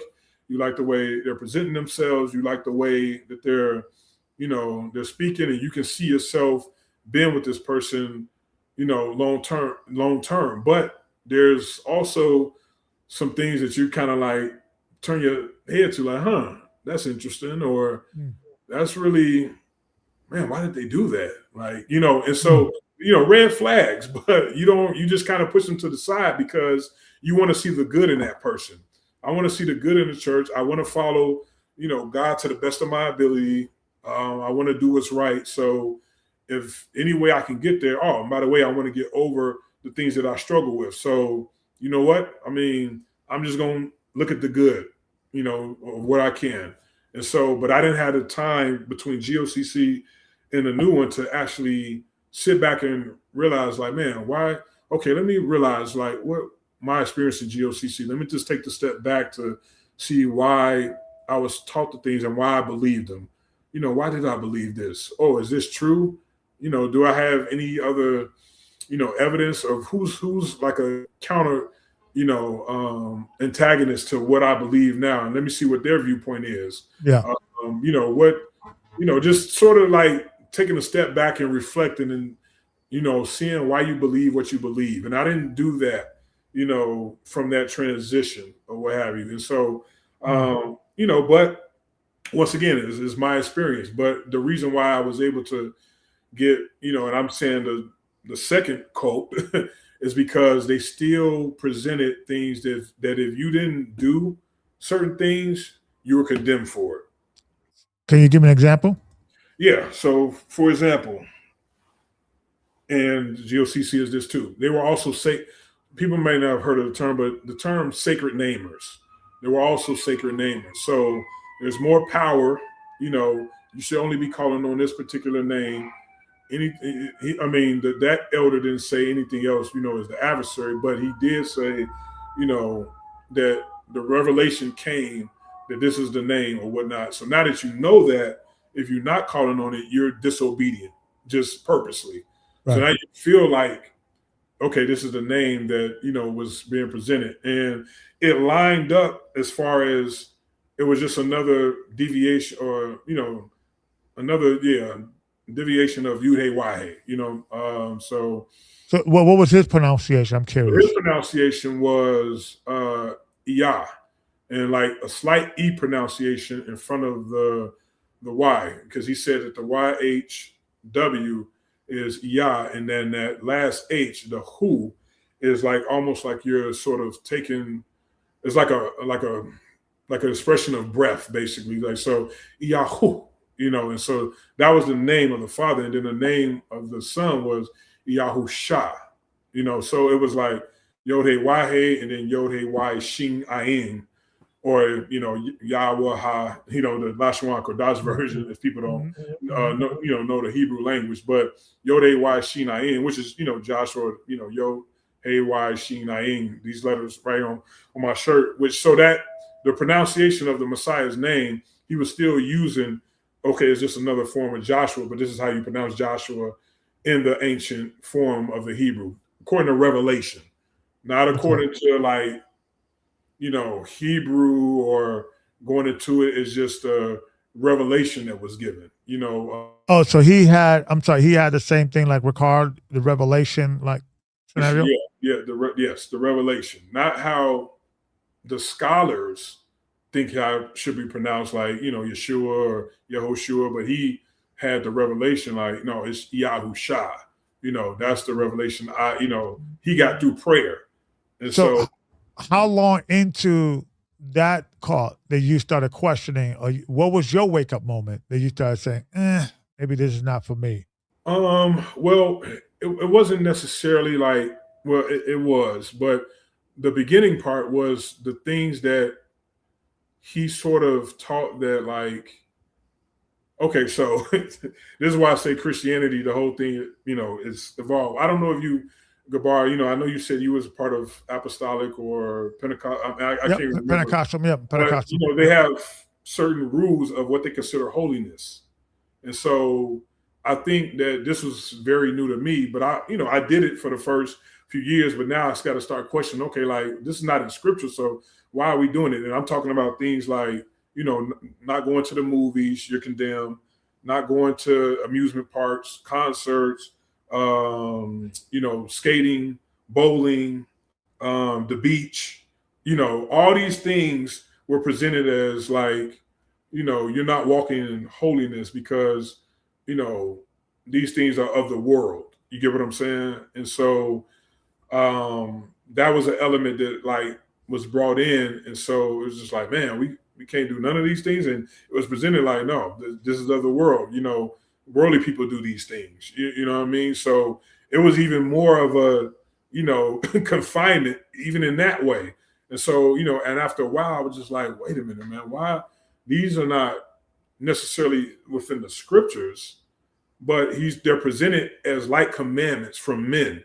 You get what I'm saying? Like, because he's a man, is giving these commandments, but because guess what? He's the elder, he's a spiritual leader, and he said he has a prayer life. He has revelation from on high. And so if he got something in his spirit about not going to these places, well, I don't want to disobey God because, man, the elder of this particular church I'm with, he's saying that, man, these things are wrong. These are not holy things to do.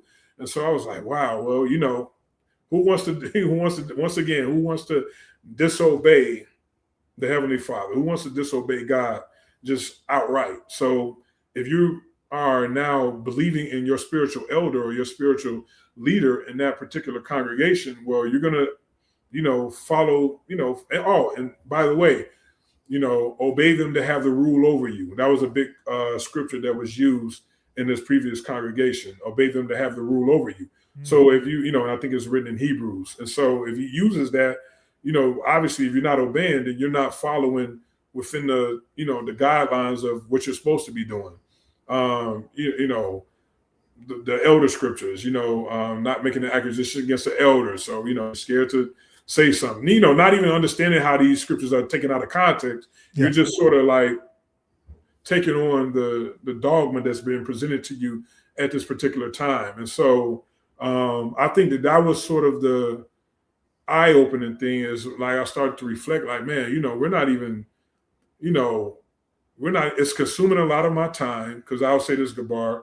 And the reason why this other congregation is not online, it's not on YouTube, it's not broadcasted. So people wouldn't even know what it is. You know what I'm saying? Like, there's nowhere you can go on YouTube. They're like, man, let me see what thing he's talking about. They're not on any type of social media. It's not online. It's very small, very insular. So for me to mention it, you probably wouldn't find them anyway. But I do want to say that the time that we had to be on service bar was, GOCC didn't even require this. I mean, we're talking about Monday through Friday from 6 to 8:30 on the conference line that involved a prayer, a minister giving a certain type of lesson, or, what they would call it is bringing forth the word, bringing forth the word of the night. And so, and then that's, because that's really your day. If you got a 9 to 5, yeah. You got to eat, cook, and then now you're on the line. And so by the time it's done, it's about 8 o'clock, 8:30, it's nighttime. And so this is a Monday through Friday and Sunday, two services, because, what else are you supposed to be doing? We're supposed to be gathered with fellowshipping with people of like mind. So in order for us not to be entangled with the world, we have to come together as much as possible. You get what I'm saying? Yeah. So this took up you know, and that's one thing I can see about cults is that they require a lot of your time too, outside of, you know, what you could be doing, in the world. Oh, also education. The man didn't go to school, so he also looked down upon education as far as, like, why would you can get a relationship, you can get on your knees and pray and let, Yahushua, or, the name of the Messiah, he can guide you or whatever, like, okay, yeah, you want to go to school, that's fine. You can go to school, but that's not going to save you. That's not going to get you to where you need to get to spiritually. So once again, it's not saying that you can't go to school, but it's presented in a way where you feel bad if and everything had to be ran by, like, say if you wanted to do that, right? It would have to be made as a request or put up in prayer to see if the other congregants that were there longer, particularly ministers or the elder, if they got a word. So this is what was presented. A word was something that, say for instance, that you got through prayer, and you got it was almost like an unction in the spirit, really. But it's like, man, I don't think he should be doing that. Yeah. So I don't know. Nah, you're not gonna. We didn't receive anything on that, so we don't think you should do that. Even though in your spirit you think that, man, I should go to school, I should take Hebrew or whatnot. But like, brother, I don't know about that. I don't think you should do that. So reflecting now, do you think that these people scam artists? Were they also believed that were they delusional? Do they need help? Was this like a cult and they knew there was a cult to try to control people? What do you think? Because this is kind of like, maybe you should mention this people's names and not expose. You know what I mean? Like they seems even more weird than GOCC. And I guess the question is like, do you think this was like a more organized cult that they knew they was doing this, or you think they were actually believing this? No, I think a lot of them actually believed in it, and I think a lot of them believed in it because a lot of the structure is that you had the elder and then you had ministers, like, and so the ministers came into that particular assembly when they were in college. So they were young men, you get what I'm saying? 19, 20, that developed and stayed within that particular congregation. And now they're grown and but they just stayed with it because the elder or whatnot, that was their sort of leader and their teacher. It's just like, if you, Ricard, or somebody stayed with One West, now you guys are like, 100 shield generals or 10-star shield generals. So now you're already in it. You get what I'm saying? It's the same thing that basically happened with GOCC. If you was the point person in a location, 9 times out of 10 you end up being the elder of that location. Right, and you wholeheartedly believe it, and you wholeheartedly follow it. And good things have happened while you were there. Maybe you prayed and God worked out a miracle for you. So it's like, oh well, and you attach your experience and what He has done for you. You attach it with the place that you're in. You don't separate it from anything else. So if you whatever happens good, you attach it with, okay, man, it's because I'm following the truth. I'm with this particular congregation. This is where He wants me to be. Because if I didn't have this wouldn't have happened in my life. And there's people have these testimonies, but like I always like to say, you think that people that believe in Islam and calling on Allah, that nothing good ever happens in their life? Like, you know what I'm saying? Like, they don't have testimonies about how the situation got worked out for them. So then you got to start questioning that. Is it the place that you're in? Is it, what is it? So, but yeah, these were young men who had grown up and now they're in their late 40s, early 50s, that are a decade older than me. So I'm looking at them as somebody who, now has true understanding. And I saw what I wanted to see. Well, they had relationships. They had marriages for 20-something years.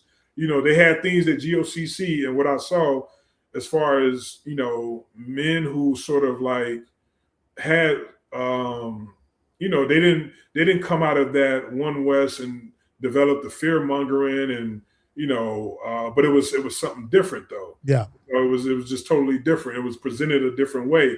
So because of that, I really believe that they believe wholeheartedly, and they still there. So there wasn't a scam. It was just that a person that was in charge, maybe a little bit narcissistic behavior, and while they were young men, they didn't understand what a narcissist maybe was or gaslighting was. And so even if they had questions, they would be condemned for it because, hey, who wants to challenge our spiritual leader or our elder? We can see things maybe not be wrong, but you know what? Hey, I wouldn't have, if it wasn't for him, this wouldn't have happened. If, this prayer didn't happen, this wouldn't have took place. So you start, convincing yourself, I think over time that, the good things that have happened in my life was attributed to me being a part of something that was tied to something spiritual, biblical, and essentially to the Father, and so whether you see red flags or not, you kind of just overlook those things. So they believe the Gabar. they believe it wholeheartedly. Now talk to me, tell me, how does the first feeling when you start realizing, okay, this sounds a lot like GOCC kind of cultish now. Now it's this name. If you call him that name, it's not right, and it's just the leader. This guy on top, and he can't do no wrong. And now you're getting out of that. Talk to me your first thought when you are all the way out of that, and your first reflection. I used to believe it in God. I used to questioning God. I used to have to refine God. Question number one. And question number two, did you experience anything? What was the experience leaving like that you found that elder started bad talking you, to the congregation? You started hearing all kinds of, crazy allegations, or you got a demon, you got a spirit, what was that experience, you leaving? And what was your first thought when you finally left and you was reflecting? So upon leaving, I mean, the initial thing was I realized that I wasn't going to be able to sort of have I knew it was going to be controlling, and I knew that I wasn't going to have a level of autonomy over my own life, meaning that there was always going to be an individual or individuals that were going to suggest of what I needed to do in my life, as a grown man, and condemning you or making you feel a certain way that if you don't follow their particular way of, of what they would do, is going to be looked down upon. So that was a big thing for me, is because when I mean autonomy, is like a person should only, as far as governing over your life, it's one thing to have advice for a person like, okay, Gabar, he's an elder, he gave me advice, of what he thinks I should do. But hey, brother, you know what? You pray on it, you make your own decisions, and I'm sure, whatever decision you make, God will be with you. It's another thing to say, I don't think you should do that. You better pray about that. And, if, you say that you did get it, I don't believe you got it. It might be coming from the adversary. That's a whole nother type of thing. And so when I realized that my life, it wasn't going to be a certain level of autonomy, even involving your children. You'll be condemned if your children, you try to put them in swimming, karate class, social activities. And so I was like, and a lot of the children, that I've witnessed from these families within this particular church, I knew that I didn't want to raise my children that way, where they're so isolated from society that they don't even, I'm scared of like how they even going to network when they get grown, so I was just like, man, I can't see myself like raising my, my daughter this way, my, other children I want to have, I just couldn't see it. And so I was just like, you know what, this is, I need to really consider, if this is going to be longevity for me. And once again, the doctrinal thing started to take place, because he was a type of person that, regardless of what scripture says, which is the word, his thing is that he's led and guided by the Spirit. So if the Spirit, says something outside of, the word, or he's getting revelation on something, then that's what stands, not necessarily what might be written per se. I'll just give you an example. Like, Okay. If, let's say, the Bible says, the Torah said, like Matthew 18, it's a perfect example. When you have an offense against a brother, go to them one-on-one, right? Well, brother, in my spirit, it might be for you to go to 2 people, to 3 people. I'm just giving a small example, like, Right. so it would override that, because based on what I'm getting in the spirit, you don't need to go one-on-one, but see how far that could stretch to anything. You get what I'm saying? And so, yeah, it was just, it was a lot of things within just speaking bad about the Torah in itself, how Yude has no more power. Christ has all the power. There was a oneness doctrine, that, in this particular assembly, and all power was through Christ. And so, you really don't even need to be praying to, like, the Father's, you mentioned Christ's name, or Yahushua, like, you pray to him because he's the, is one, and he's the one that's given all power now. They got the key, so you pray to him now. It was just different type of things that doctrinally that I saw, the laws, and, because they didn't follow any. Passover was the only feast day, Gabar, that they followed. Okay. It was Passover. They didn't follow any, or even try to commemorate anything else. So that was an issue with me after a while. Just like, if of course I was convinced at first, but I'm like, man, well, why aren't we doing these things like it's written of, and there's nothing wrong with them? And so that was a thing too. How Ricard was, if you're calling on this name, you're calling on Satan. Well, if you're following these feast days, you took away, the blood of Mashiach. You took away what he did on the cross, because you're going back into the Old Testament and trying to pick up certain things that he's already fulfilled. So that was a whole nother thing, that I was just like, wow, man, this is, but see, these things wasn't presented within the first years, because nobody was questioning anything, because we were looking at the good things that were happening and whatnot. But then once slowly but surely, you started just like sort of getting that light bulb come on and seeing other members, come and go, the condemning of other members if they, doing certain things. It was just like a constant sort of, attack on people who they deem not walking according to the Spirit. Just, talking about other people that, they already, just day after day, just a constant thing of like focusing on other individuals who not even there anymore. They haven't been there in two years, but they'll be brought up and, talked about like bad, and I'm just like, what's the point to all this, and it was just a lot, Gabar. It's so. Do you think they were talking bad about you No. once you left, or the what?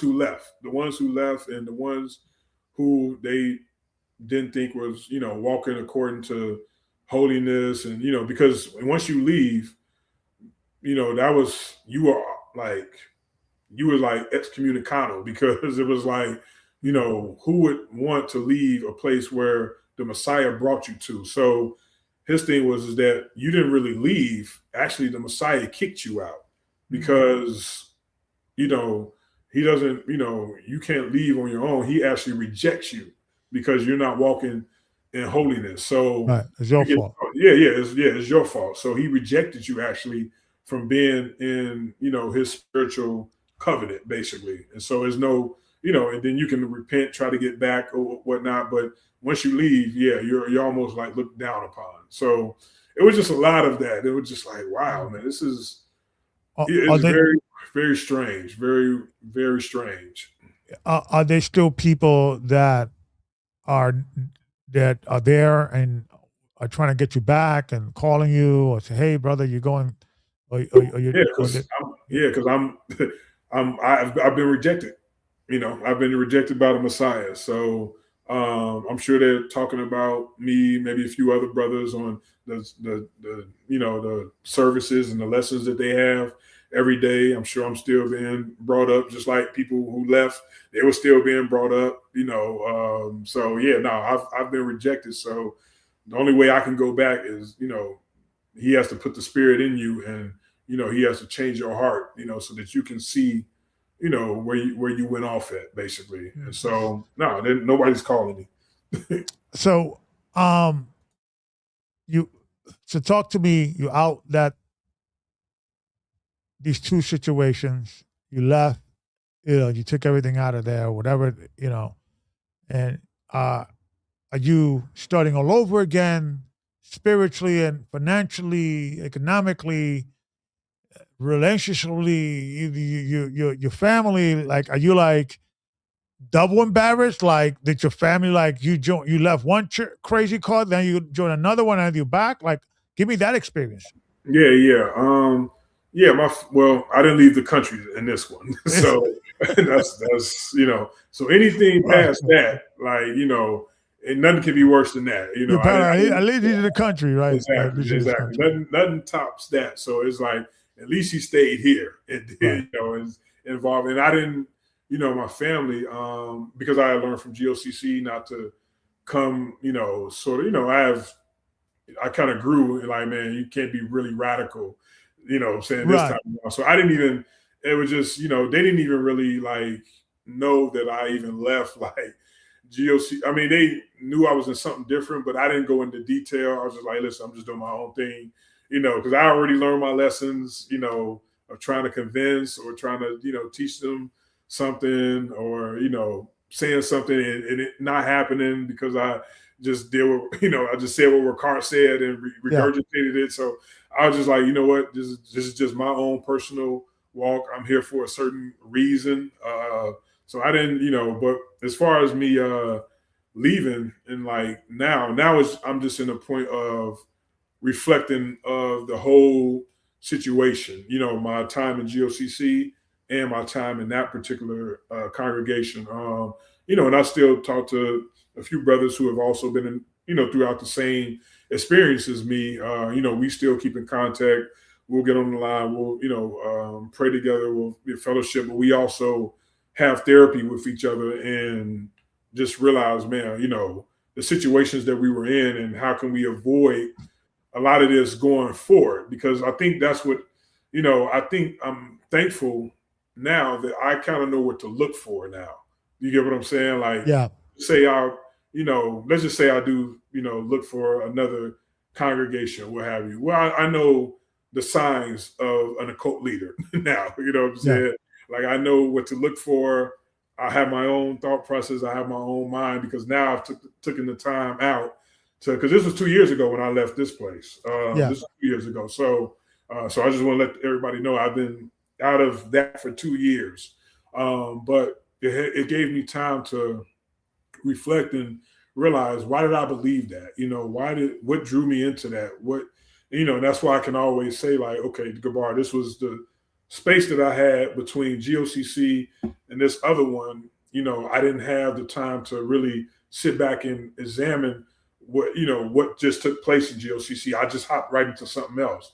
Well, I didn't hop into nothing else this time. So now I'm reflecting on everything, at this current state right now. I'm reflecting on why I made the choices I made, even going back to, man, let me think about my childhood. Did I ever have I always wanted to be a part of something, and just feel belong somewhere? Of course, I always believed in God. So there's, me wanting to follow him wholeheartedly, is that, have something to do with me just accepting what people have presented to me and things I didn't know, I just took the time out just to examine a lot of that. But I think it's good too, because I'm sort of like, let me just hear different perspectives and where they're at. But like, at the place I am now, I understand, like, the body of Messiah is not dwindled down to this particular church, that particular church. Is, it's a body of fellow believers. Okay, I believe in him. So, if I'm walking upright, circumspect, I'm still, within the walk. I'm not out here just, You still believe in God? Right. I'm not out here smoking weed, you know what I'm saying, Yeah. fornicating, I, got, as you know, I got married, and a lot of people within the church and GOCC who had known me to be with, that particular sister or married to her. We do have a daughter together, but we're no longer together. A lot of that has to do with the foundation of how we even came together, being out in Egypt and everything Yeah. like that. So, but before I made this journey to my next marriage, I took the time to reflect, because I didn't want to get into something where I didn't fully have an understanding, because I didn't know or learn from my past mistakes. So, but yeah, no, Gabar, right now I just not with any group, not with any organization. The most I'll do on Shabbat, do read for myself, maybe tune into a couple videos. Not necessarily Hebrew Israelite, but just videos, just different perspectives, whether they be in Messianic Judaism, regular Judaism, maybe it might be Hebrew Israelites, even Christian. I mean, I'm just just like, okay, hearing the word, hearing certain things, but knowing how to rely on Him on my own and have Him navigate my life to make the decisions on my own. I mean, I'm a 40-year-old man now. You get what I'm saying? So Wow. is so it's like I've been through these, and I can say that throughout it all, my health has not been in question. I'm Yeah. still relatively healthy. I'm still have my career, my job. Still able to financially do well for myself. But yeah, my focus is, of course, raising my daughter, living like okay, yeah, if the world ends, it ends. But living like, it's not going to end. So I'm still, purchasing, real estate, purchasing a Yeah. property, maybe, thinking about, maybe possibly going back to school. And that's what I will say, is that I got my bachelor's and my master's degree even before GOCC. So I was able to, even coming back from Egypt, I was still able to hop into my career again. Yeah. You know what I'm saying? Like not having to go to school or toss that to the side. So I'm thankful for that too. Just having some kind of like Can, thing to back up on. can you tell us what you do now for a living? Yeah, so I do finance for the city of Chicago, Department of Finance. I'm in accounting basically, and yeah, I'm just I work with Midway and O'Hare airports, doing their expenditure, financials, et cetera. It's just an overview of it. And the reason why I wanted to bring you on is because, I've been on kind of in a war cry in the last few weeks, maybe a month or so, about awakening because it's like, if you were to tell me a year ago or 2 years ago why you left GOCC, it would have been because not as a cult. It would have been, oh, the elders, this, that. I would have been emotionally involved into the politics of what's going on there, right? And part of the reason why I didn't jump into a different situation, join a new scenario, or even started a new scenario, because I needed to kind of say, okay, there's a lot of stuff that I was struggling with. The name, uh, the structure of the church and other things, that it will be irresponsible for me to start a new journey, having other people's life, or being responsible spiritually with other people's lives, and they're in my hands. I wasn't comfortable to just start something, and I felt that what happened to me and how I could have responded, like starting something new, is also part of the problem. And I wanted to just stop and reflect. And that's why the whole man going God's way, I'm still with it. I'm still doing it. I'm still planning and trying to help young men spiritually. Because I think that's important in helping young men without necessarily having a church, right? Because I think we are all survivors of cults, right? We're surviving that cult mentality of some dude saying, I got revelation from God, right? And now we're like, okay, now we know better. So now we're not as easy to brainwash because we're smarter now. If you come to me with some crazy stuff, we're like, no, dude, I know better. So, but we still, so, but for me, I don't need, fellowship is not as important as it was when I was 35, 36, 37. I got my family, you know, I got, a grandchild coming, so I'm focused on that. My world's much smaller now. But I think having these conversations and telling people, listen, you don't have to join something else to leave. Don't be afraid to leave and think you're going to lose God. Because if you're afraid to leave and you're afraid to, that you need a church to believe in God, you don't believe in God. So, so let's talk about that. Surviving and how to survive, how to function, how you could still believe in God without joining a church. I'm not knocking churches, but if you could only believe or function in a church setting, the problem is not the church, the problem is you. Can you maybe talk about that?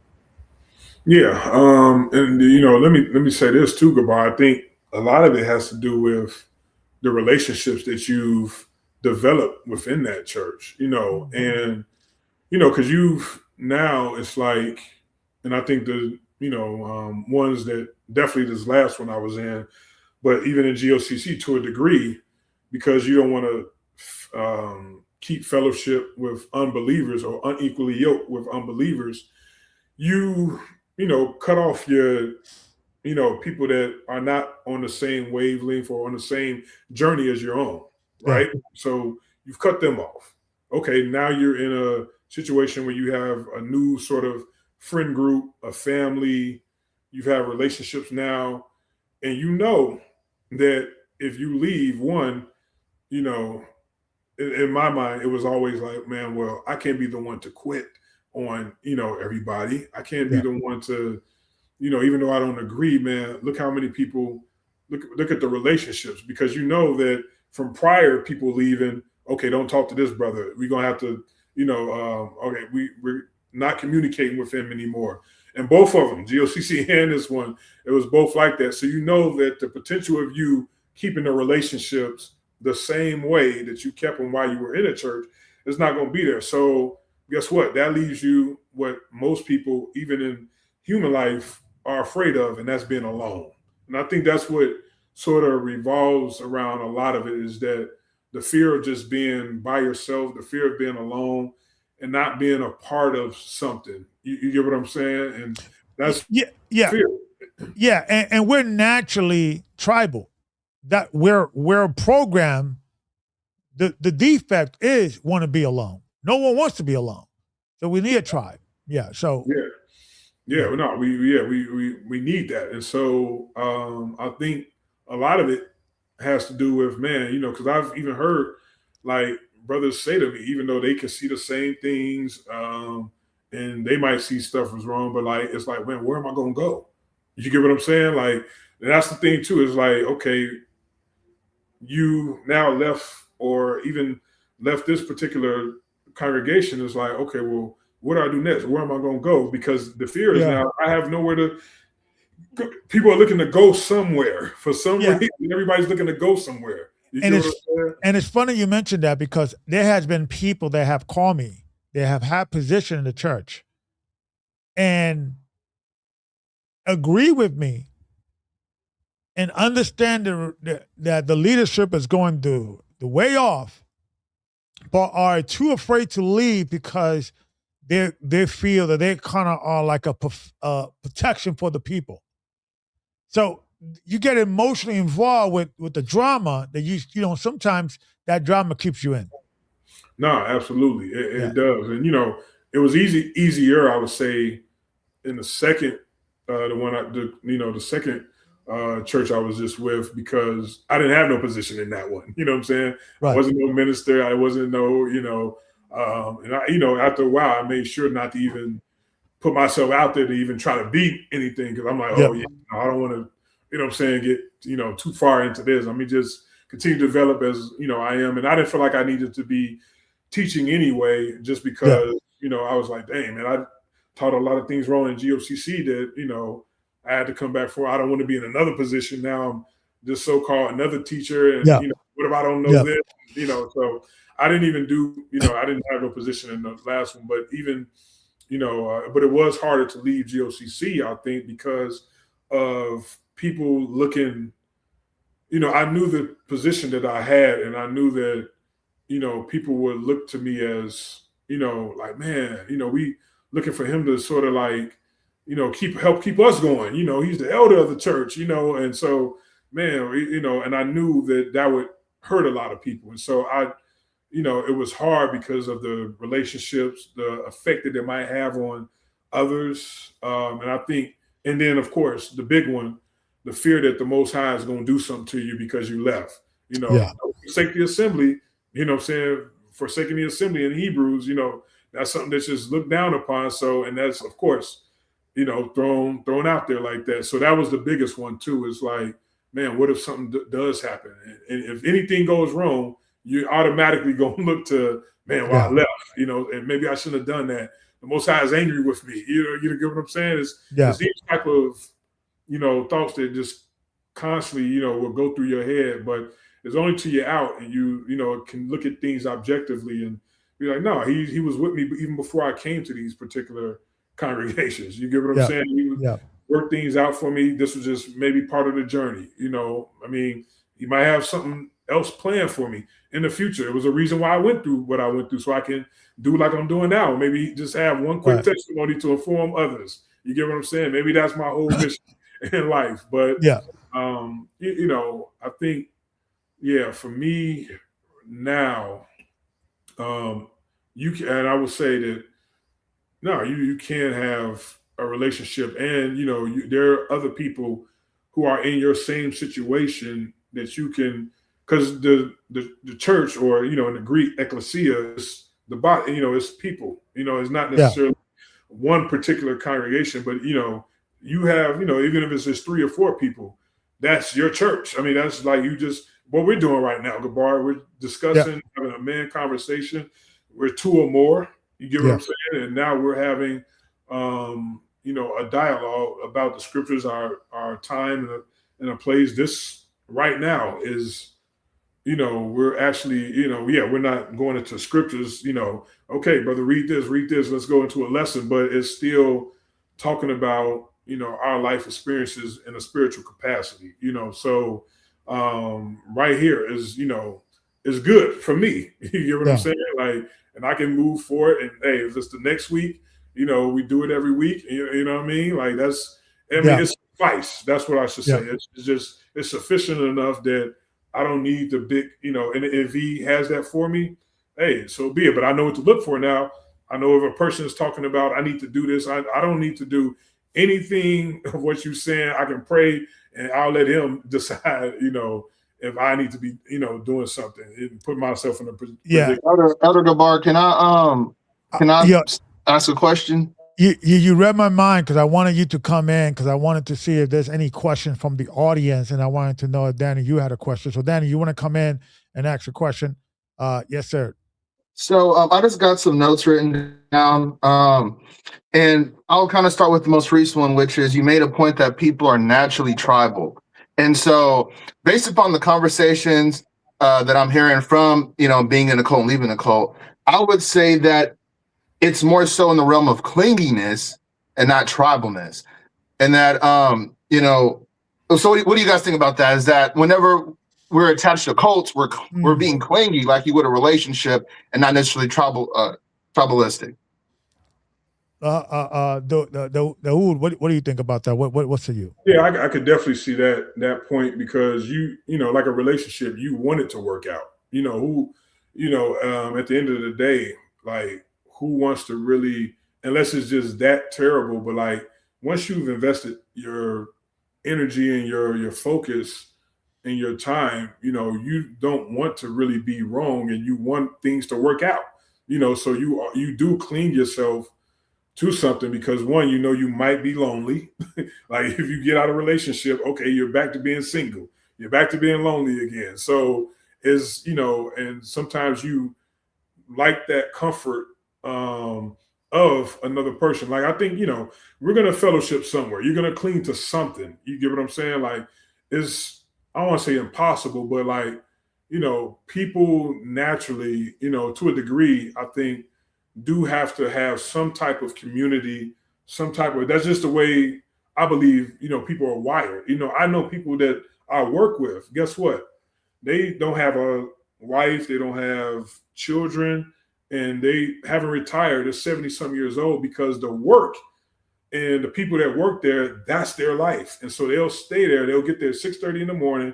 It's a 9 to 5. They'll get there at 6:30 and they'll leave around 5:30. And they're always interacting with the people there, nosy. They're 70 something. They could have been retired, but they stay there because that's their community now. The people that they actually work with. And so it's, but I definitely, Daniel, I could see like, just clinging on to something, even though it might not be good for you, but you have to hold on to what you've invested what your belief is. You get what I'm saying? So I do see both angles, actually. I can see how we are a tribal people, but I can also see that it's a level of cleanliness to it as well. Yeah, and these days, now more than ever, because of the internet, we could create communities without, I don't know, the danger of a church and a structure following an elder, whatever. Because if all you need is community and tribal connection and people that you could relate to, right? Round table discussions, and people need those human interaction, friends, and right. That's what people craving for, right? Can we create an environment that produces that? Like, for instance, we're doing a feast this year, and for those that don't have churches or whatever, like just we all agree on certain things, right? And maybe all of this is happening. The Ricard thing, this other cult that you joined, all this exposure is coming out, and everything is coming out, that maybe God is setting up the internet, go out into the highways and byways, and now all this is happening for our betterment, for our experience, that now we are becoming better sheeples. Right? If we're going to be a sheep, if we're not a leader, we don't want to lead people, we don't want to shepherd people, that's not our thing. That was really more something, I'm a more like behind the scene kind of guy. I'm not really a guy that want to be in front of the line, but I'll do it if I have to. But I don't know, what do you think? Maybe if there's going to be a new trend that is going to kind of come out of this new awakening, because I think people are waking up now more than ever, in what is wrong. I think even the Hebrew Israelites, a lot of them are waking up now against this Hebrew, this racist attitude towards, other nations. People now are questioning about who are the people in the land of Israel and what's going on with them, and are they really the people of the book? What's going on spiritually in America? Are we getting more religious, less religious? Are people searching and so for someone? There may be something new could come out of this. That is not necessarily a church, not necessarily, I don't know what it is. We don't have the name. It's not an LOC. It's not like who's the leader. It's just an idea. Right? And the idea is bulletproof, and it goes, I don't know, maybe something will come out of this. But we need a platform, and I want this platform to be a place of cause survivors. Because it is, and I'm not going to bite my tongue anymore. I'm not here to offend. I'm not attacking these people, because I think these people are also cult members. They are cult members of their own cult, right? I think Ricard is delusional. I think that young man that you was following is also delusional. They're sincerely delusional, but they're sincere. They need help. They need a wake-up moment. They need, right, a wake-up call. Is it going to happen? I don't know. But we need to talk about this because I think it's because people like us go quietly into the night. These are the reason why people like this prosper. Nothing personal against them. This is an accusation against us. We have to talk about it. We cannot just go quiet through the night. I helped build that nonsense. I was there. So I got to apologize to the people. I was affirming Ricard's nonsense. We were all doing that. So we have to create an equal force against that force because they're determined. They believe they're going to get another revelation from God or they got a new revelation. They ain't stopping, Papa. They're not stopping. So we got to come out with a stronger alternative force to help people wake up from that nonsense. Yeah. And there's nothing against them. What say you guys? So there's this verse in Isaiah 58, and when you read, it's like closer to like the end of it, and it talks about like a person that's operating in righteousness, and they'll be called the repairer of the breach, the restorer of paths to dwell in. And so I think that's that environment that places like your podcast will be able to give people that survive cults. You know, this repairing of the breach and a path to dwell in for the people. And another thing that came to my attention, and what do you guys think about this, is that a way we can start combating like this, I feel like, people are clingy to someone when they feel like they don't have any like power within themselves. So I'll lean to this person because I don't have any power myself, but I see power in them, therefore I'm going to latch onto them.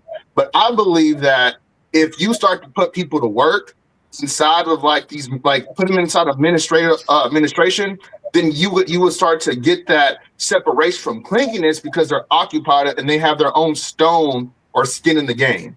I don't know if that made sense, but what do you guys think about that? But the why you want to add that, or you got something to add to that? Yeah, I mean, well, before Daniel even said that, I was actually thinking that if we were in the Old Testament days, isn't there a scripture about how a prophet, if he gave out a false prophecy, would be put to death? Yes. I mean, so if you think about it in those terms, because they were all toward Old Testament believers, like some of these teachings and some of these things that were put out there, they're actually worthy of death because their prophecies didn't come to pass. I mean, Barack Obama being the last president, and I'm just because maybe some people don't remember some of these things. Yeah. I was there. I do remember, a lot of these things. Even you, Gabar, One West, the 2000 prophecy. Yeah. This person is that person in the reincarnation. The Secrets of the Times, when he, came back the first time to New York and he had the presentation, and he presented at your church of the Secrets of the Times, and it was supposed to be like 3.5 years to the consummation. Yeah. This was back in 2014. I mean, I don't know if you remember this, but like, I do. Yeah. Yeah. So I'm like, man, these are a lot of, and I remember getting questions, about this from people that were in Chicago. Like, man, so what's the breakdown of this? What's the, and, I'm like, I can't, and it just really, I couldn't reteach that or reaffirm that because I'm like, man, I don't really. It was all over the place. It was all over the place. I couldn't really. Yeah. I'm like, and I haven't been in a GOCC academy. Obviously, there's a lesson with the Secrets of the Time still, so I don't know if it's changed or it's different or whatever the case may be. But before Daniel started speaking, I was just thinking about that. Like, man, some of this. They would be put to death for these false prophecies because that's and all we asking is not to put Elder Ricard to death, Richard Shepard. Just don't listen to him. The Bible is the standard, and the Bible told you if somebody prophesies something, if they got a revelation from God, and it doesn't come to pass, don't listen to him. So what I'm saying is, it's not that we hate Ricard or we like. No, I think Ricard's meant. I think he's. I'll say it. I think he's mentally ill. I think mental illness does not necessarily mean that you are not functionable. There's a lot of people that are functionable. There's a lady right now that she's an overweight lady that she got arrested for shooting somebody in the police in a gas station, and she did a video saying that she's God, she could do whatever she wants, no one could stop her, yada, yada, yada. Lo and behold, this lady, she had like a job, she worked somewhere. You get what I'm saying? And she was mentally ill. So we have to get educated. And like going back to education and going back to these guys, all these guys, Ricard, the guy that what was the name of the church or the organization? But we have to point it out. We can't view these people as some elders. We got to view these people as mental cases. So we have to warn people. Nothing personal against them, but we gotta fight fire with fire. Yeah, no, and they're probably they probably won't even know this is going on. But no, the name of that particular congregation was Temple Yahusha, because it was the temple of the Messiah, the name of the Messiah or whatnot. And the elder, his name was Hosheyahu. That was just his name, Elder Hosheyahu. And so, but yeah, like I said, he's not on anything, you know what I'm saying? So they just didn't. And like I said, we have to be careful with that, because this you're right. I remember when I was speaking to Wanyasap, he was like, yeah, he doesn't have anything. He doesn't feel we should promote. This is more like they recruit through word of mouth and talk to people. So it is even more mysterious, because once you're in that world, the fact that the world doesn't even know that church exists unless you're in it. And maybe some family members or some people know about something. Yeah, some church somewhere. People could disappear. No one would know. There's no LOC. There's no, you know what I mean? There's not. So we have to have these conversations, because these people don't have to be evil people, scam artists. They could be sincere people. They're just incompetent and delusional. They could still hurt people. So we have to talk about this. Anybody wants to add? Yeah, my bad, brother. Yeah. Daniel, repeat what you had just said right before I started talking. I want to answer or that point that you were making. Yes, sir. Yeah.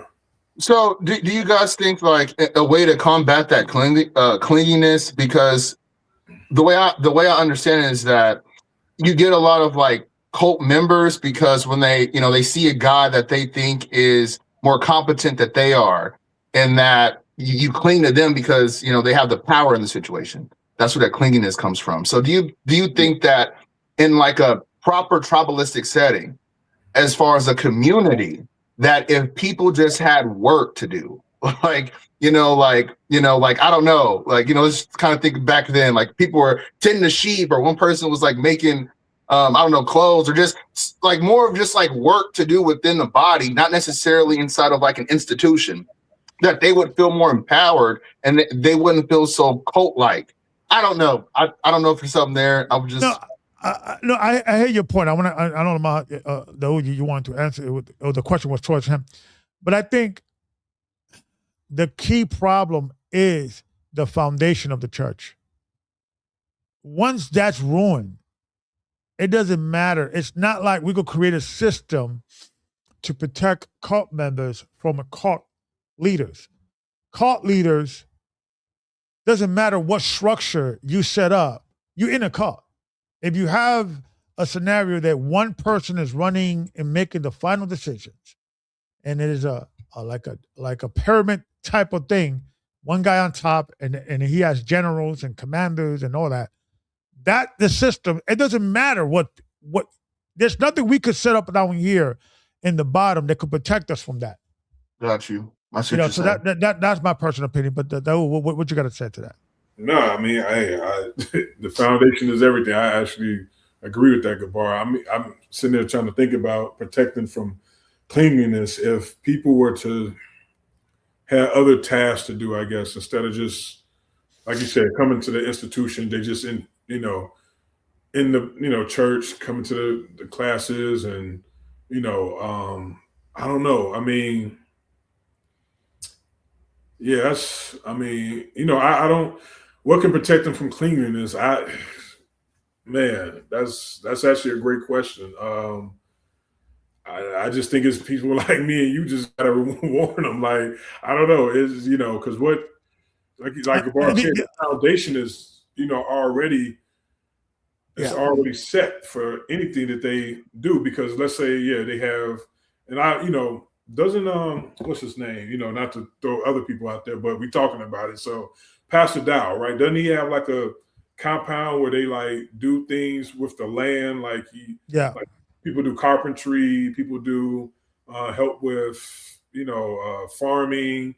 People help with. I mean, it's getting them involved. Now, I haven't been there. I can't speak on that or whatnot, but people can call that a cult because they have sort of built their own community or whatnot. And, it doesn't necessarily have to be a Jim Jones type thing or David Koresh. It's just right. You have your own community, you have your own systems in place. But once again, I've heard him teach about certain things, and he also does I guess if you're not following this, and this, it's a condemnation on somebody else. You get what I'm saying? Right. So, it's almost like a cult leader. It's like rolling dice. All right, come on, let's see what he got. All right, he believes in what I did, but this I don't agree. It's almost like, you understand? It's like there's always something weird about the guy, and you made and you're always gonna have. Obviously, when you have a system that one guy is the final word, doctrinally, administratively, everything, there's going to be certain things you disagree with, obviously. And like, I hope that this conversation eventually wakes up the eyes of the sheep to realize, to become smarter sheep, to say, I'm never going to follow a man. I may join a church, and a church has to have these bottom lines. Has to have a board. Who's in charge? You should ask better questions. You should demand, if this is a place where you're gonna go and play your ties and these are gonna be the colors you're gonna be rocking, and they're gonna represent your representation, you should have a higher standard. I think this is a great point too. This is Light Everything Up 13. They said, I think having responsibilities or work within an organization can go to work against independence, because now there is something that could be taken from them that the organization is providing. So let's just say you put your stone in, there's skin in the game. Now they could kind of use that against you if you're starting to have second thoughts about everything. That's a great point. I was employed. Yeah. And when I finally left, I didn't have no job. I had to I sold all my gold, everything. I was like for 3 months, almost 4 months without work. I all my savings went out, and I did it on favor. I could testify on that. Yeah. So what do you guys think about this? So I think that these are great points. It's just the way the institution is laid up. It's designed to develop clingy people. Okay, so now this goes back to my initial question. I didn't know where this question came from, but I felt like it was kind of like a rebellious question. But this is the question. It says, are black sheep on a better footing than white sheep in religious settings? I don't think so anymore. I don't think there's a black or white thing anymore. I think, like, let me show you guys something real quick. I want to show you guys something real quick. Right. And we joke about this, but we all know this guy. This is Nature Boy, right? This is Sanetta TV. This is guy's Nature Boy. This is documentary, right? And we see this guy. And I want to play a little bit of this video, right, to show you that I don't think it's a black or white thing, right? So fair use. I'm a panther. That's what the fuck I am. Excuse the language. I can't even talk today. We're all cats. Every one of us. All of you. You come from Egypt and you're all cats. All you black people. All you gay people. You know the feminine shit? All of that shit is just cat. It's cat. It's catty. It's cat. Now, this guy, we make fun of him, right? Because he doesn't align, or we do not align with his spiritual. He's an Egyptologist, into Egypt, black conscious, things of that nature. But this guy, in 2014, 13, when he started popping off, he started doing real good in that community. So it's whether they align with your presupposed position is how they get you. So we think he's ridiculous, right? But is this as ridiculous as, let me show you this video. Right? Let me show you this video. And shout out to Mike Stroh, okay? He's doing his thing. Fair use. They fasted for 7 days and then looked at Exodus 3 and found his name. Okay, let's stop right there. They looked at Exodus 3 and found his name. They lied to you. So let me give you this. Showing the Jews as black. Now, before we do this, right? Let me go back. I want to go back. Because this is not to embarrass people. This is not to be in a situation that I think I'm better than other people in any way, shape, or form. But if I would be at my job, and somebody would see this video and think that there's something funny about the video, or that, oh, look at this guy with this turban, or whatever. Oh, this guy looks like my father or my uncle, whatever, right? And not knowing that the connection that I have with these two guys here, okay? The connection. And I see, and they show me this video right here. When those guys, I heard they fasted for 7 days and then looked at Exodus 3 and found his name. Okay, let's stop right there. I would have, when I heard this and I saw this imagery, I was like, I would be embarrassed to say, oh yeah, I thought the guy that got this vision that he fasted for 7 days and God revealed his name to him, kind of joined that church. You understand what I'm saying? Yeah, I see what you're saying. I'm a marketing liaison person, sales rep for a radiology company, one of the biggest company in the world, or at least here in the States. Professional, got to wear a suit, got to talk professional. I talk to doctors. I cared like 250 doctors. And it's not that I'm looking down on this, but what I'm trying to say is that these are the people that are getting caught up with this type of behavior is not them, those guys, or those weirdos, or those crazy people. Because if a work colleague or somebody that I knew that didn't knew I was involved with this, I would not volunteer that I was involved with these people, that I was involved with the church, that guy with the turban. I would be embarrassed to even be associated with that. It's not, it's everyone. It's everyone. And this video is revealing, and it's talking about the name was already mentioned, or that the One West community already knew the name or whatever. So let's read a little bit. I'm just hear a little bit about this this particular tape, video. Fair use. Looked at Exodus 3 and found his name. They lied to you. So let me give you this. showing the Jews as black. Ahaya, Asha, Ahaya. That's Ariel. I know Ariel's voice. That's him right here.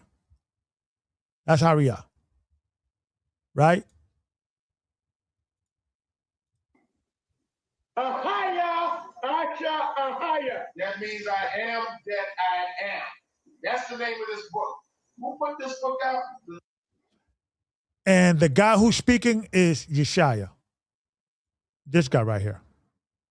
So these guys, I know when this guy left. He left in 2000, 2001. So when they were teaching together, they must have been doing this during the time of 99, 98, 97, 96, 95. I never heard this lesson. I never heard of this conversation. So this is news to me. So so this is going, I could confirm that those two voices I recognize as Ariah and Yeshaya. Right? And I'm saying this is because we think it is others. That will never happen to me. Yes, it will. Yes, it can. And we have to talk about it. We have to stop talking down about people that get caught up with these crazy cults, like, oh, they're stupid and they don't know the Bible. After we have now waking up, we're looking down on them, right? That's why I think the responsibility got to be of being there for them and being patient and being understanding that all of us could fall for this. We could all fall for victims. Let me play this video. Fair use. Well, it was promised to be a black utopia, but survivors say it turned into something far more sinister. Back in 2016, a rising social media star named Legio Bishop, also known as Nature Boy, recruited followers into a group called Carbon Nation. Well, he encouraged them to abandon. That's white, black people, male, female, right? These are regular people, man. This could be your sister. This could be your brother. This could be anybody in your family. We have to talk about these things.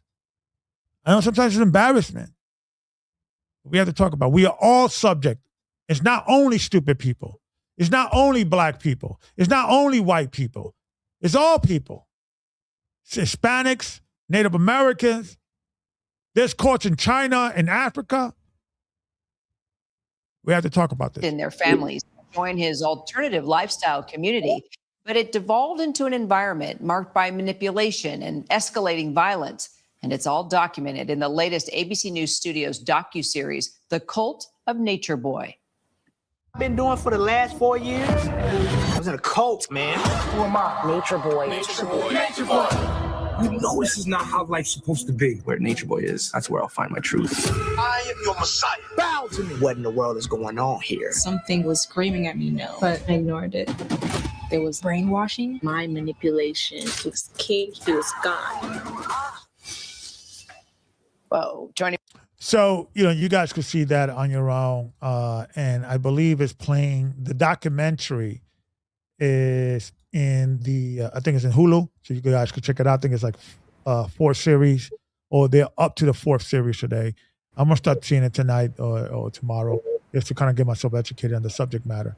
But let's talk about this. We have to talk about these things. And I don't know if you remember Gabar. I mean, because he used to come on Sodnetta. This is the time like when Polite was still relevant. I guess another core member. Yeah, exactly. You could just run these things down. But I do remember him like in the beginning stages, even before he got to the point when he gathered all those followers or whatnot. But today, to that question that was asked.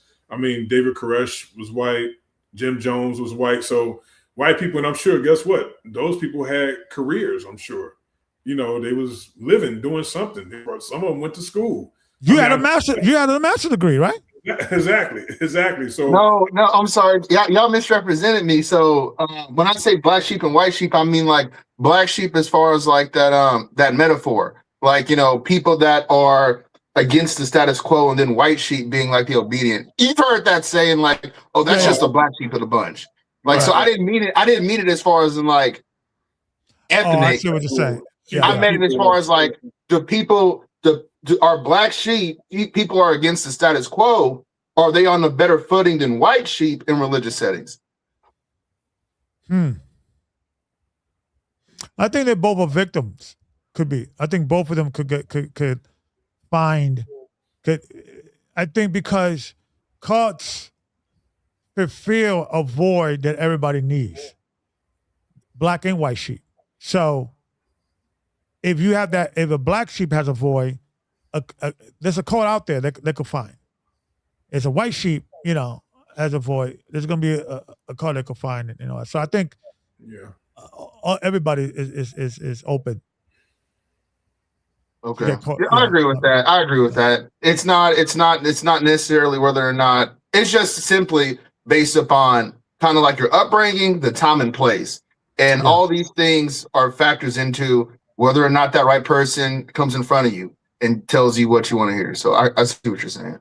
Yeah, and let's also, if somebody wants to come in, has any question for brother the hood, I know there's different pronunciation I got used to. His experience, the link is below as well. I want to hear from you guys. Anybody wants to have a conversation, even anything that disagree that we say. We come in peace. We want to get along, but we need to talk about these sensitive issues because people get this does affect people's lives.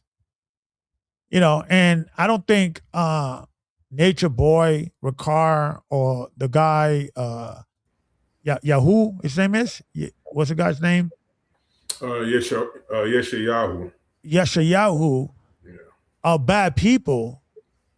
I think we can't look at this from a bad or good perspective. Evil spirits, they're demons. We got to stop them. And, sometimes, we have to just have a conversation because I think all of us need help, including all these guys, these cult leaders.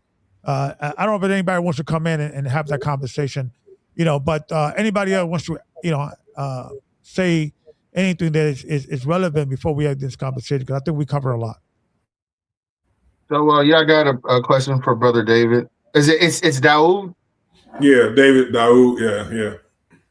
So, as far as right now, in your spiritual journey, where do you see yourself going within the next 5 years within the spiritual walk? Man, it's really hard to say. I mean, next 5 years, I'm just I'm just taking it kind of day by day. I still, like I said, communicate or fellowship with a few brothers via phone, and maybe meet up with some brothers here in Chicago every once in a while who are not really part of GOCC, and we'll do like we're doing right here, just kind of talk about our journeys and whatnot, and we'll share our where we stand as far as our understanding at this particular moment on different topics. But man, it's hard to say. I won't be in a cult in 5 years. I hope. I can say what I won't be in, but in 5 years, we'll see. I mean, it's hard to say. All you can do is sort of be led and guided, and just hopefully, he continues to help you grow in any area that you need to grow in. So that's why I hope I will be spiritually, at least, just more growth, more understanding, of where I'm at, or where I'm currently am right now. So. Yeah, and let me also say this: don't let these leaders, these so-called leaders, make you feel that you're not doing the work. If you're not, did we lost Lamar Hop? Did we lost him? He looks like it. No, I'm still. Okay. So I don't make them feel that you cannot feel fulfilled as a Bible believer, as a Christian, a believer in God. Listen, you could get you could just go on your own, go into your neighborhood community, and hey, I want to volunteer. My wife volunteers and gets food pantry to the community, and she's she's being fulfilled doing Christ's work. You don't need a church for that, right? You could just be in your neighborhood and say, I want to start a little basketball group for the kids, and I'm gonna, create a little group for them to play basketball. Or you don't need a church to do the fruits of the Spirit, and that's what I'm saying. And sometimes these leaders think that if you're not in their organization, recruiting more suckers in their organization, you're not doing the work. So I wanted to add that. Anybody wants to add that? I think we got we have somebody in. Brother Logic, 1611. But yeah, I wanted to respond to that in regards. So the reason why I had asked that question to Brother David was because I was actually leaning right up to that, Elder, which was like, there's, we still understand that there is a work that needs to be done. And so I asked a question, well, within 5 years, where do you see yourself? Because I was just curious, based on where he believes his ministry or his ministerial office, where that will be at in 5 years, because work still has to get done. So that's kind of like the idea behind the question. Oh, I see what you're saying. Yeah, I mean, I'm definitely, whether I can share the good news to anybody, I don't, because I just don't see myself like, as far as being, of course, a leader over a whole congregation, whatever. That's not my desire. I'll say that. But whoever I run into, or because I still feel like I want to walk in Messiah the best way I can, walk upright, circumspect. I think that by me not doing, certain things or whatever, or people asking me just, hey, what's your belief on your faith, or where are you? Just I'll be able to share that, with them. And this is my understanding. And if they need help anywhere they can, I can definitely give advice or what have you. So, but that's kind of just where I see it right now. But like I said, 2 years from now, I don't know. I'm saying, like 2 years, 3 years from now, I'm sure I'll be a different person as growth and learning experience continue to, just elevate me in my life. I'm sure I'll be somewhere different. But right now, I definitely, as far as being in a person in position and whatnot, I still believe in the scriptures. I still, if like to share it in whatever capacity. You get what I'm saying? So it doesn't necessarily have to be a church setting or whatnot. It could be a one-on-one individual. I mean, I like those type of things or whatnot. And listen, I'll just be like, hey, listen, me and you can just speak, and that'll be, our little church. You know what I'm saying? We just talking, and I can share my experience. You share yours. Here's what I think about this. Share me what you think about this, and see where we agree, where we disagree. And just but as long as the fruits of being a brother, humility, you showing love, you showing support, and not condemning or coming down because they're not agreeing with you in a certain way. It's just really about being a brother to that other individual at the end of the day. So but that's kind of where I'm at right now with it. Yeah. Okay. All right. Thanks, sir. Yeah. And I think we see Brother Logic. If you could unmute your computer on your end. Okay, what you got to add to this conversation, sir? Shalom, can you hear me? Loud and clear. All right. One of the things that I don't want to get the brother's name wrong. Is it Brother Dawood? How do you say the name, sir? Yeah, Dawood. Dawood. One of the things Brother Elder Dawood added was that back in the day, people would come from other, congregations or what have you, and they would ask questions. Well, hey, how do you rectify this, or how do you rectify that? And I had to build a foundation real quick. So basically, where I'm going with this is a part of tearing down or changing the way some of these ministries may operate, or where they come across as cultish or what have you. What I've seen over the years, and what I talk about, with my brother on the phone or what have you, is that, and this is not, in Elder Gabar, this is not at you or anyone, with GOCC or nothing like that. But in the past, back when you were with them, what it came across to us was you guys would sit up there and act as if you didn't hear what someone else was teaching on the same internet, which had just, a reasonable or respectable congregation size as well.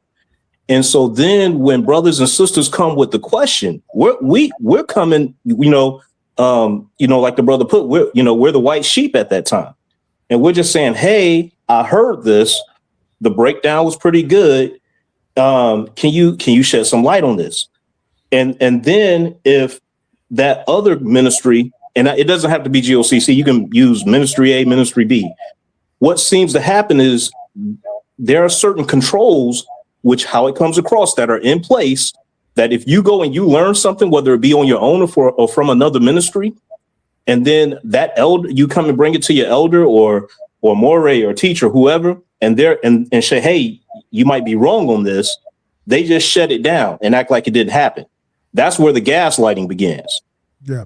You see, and then they'll hit you with, like the brother had mentioned Dawood's, the brother Elder Dawood had mentioned Pastor Dow's straightway.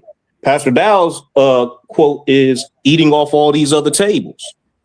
Ricard quote is, taken to and fro from with every wind of doctrine, not understanding that is not what that means.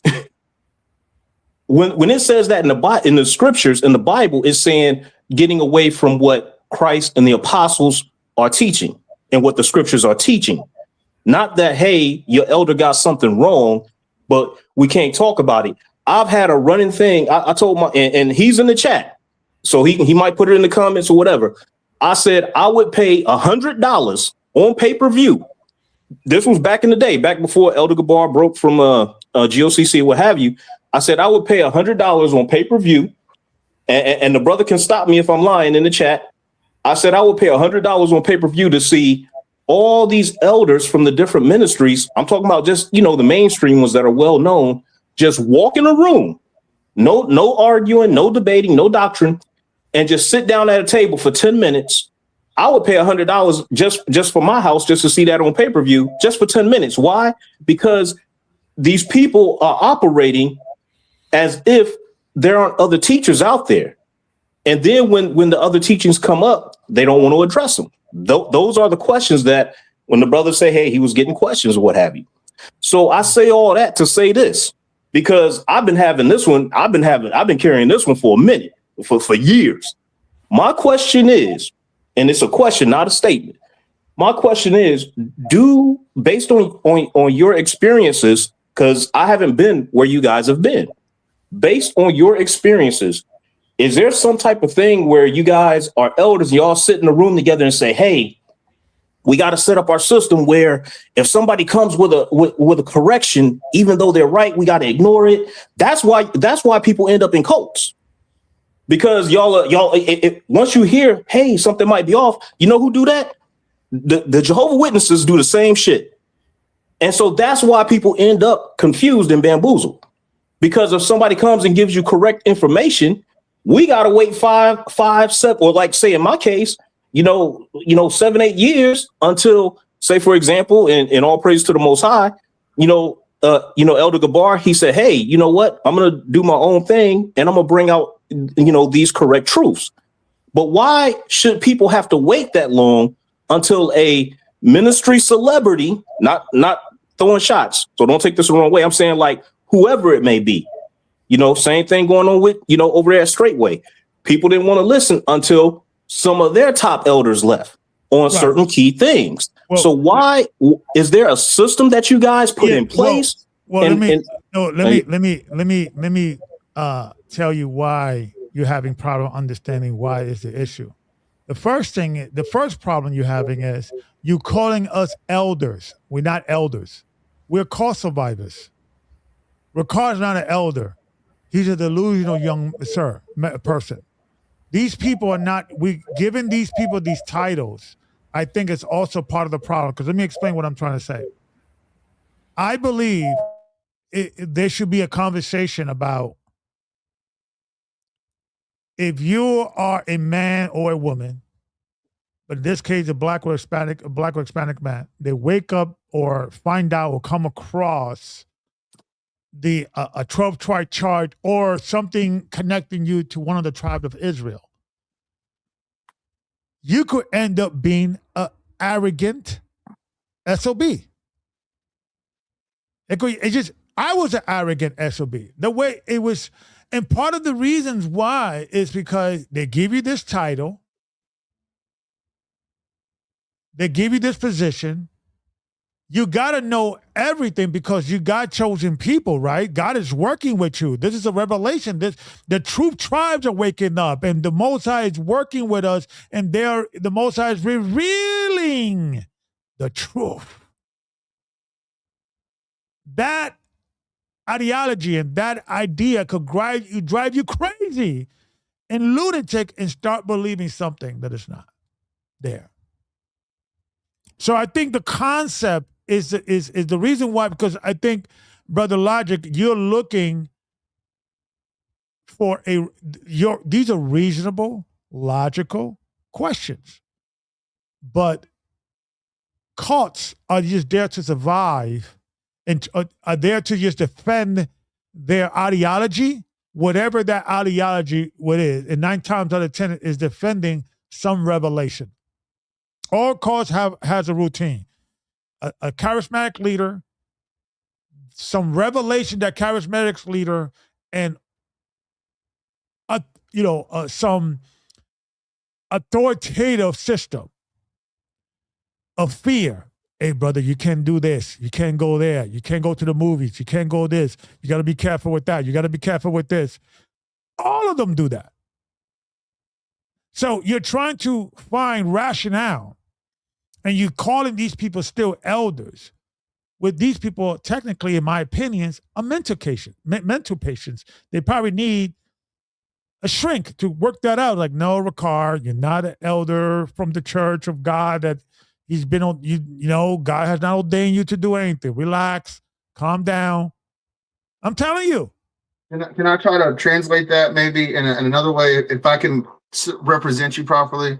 So I think But before you start trying to represent me properly, that we have to have something that I will agree to that. What I'm saying is, I'm staying 10 toes down. Okay. And what I'm saying in regards of, we're dealing with mentally ill people, right? And we have to get away from this concept that mentally ill people are the guys that are eating lead paint in some corner somewhere.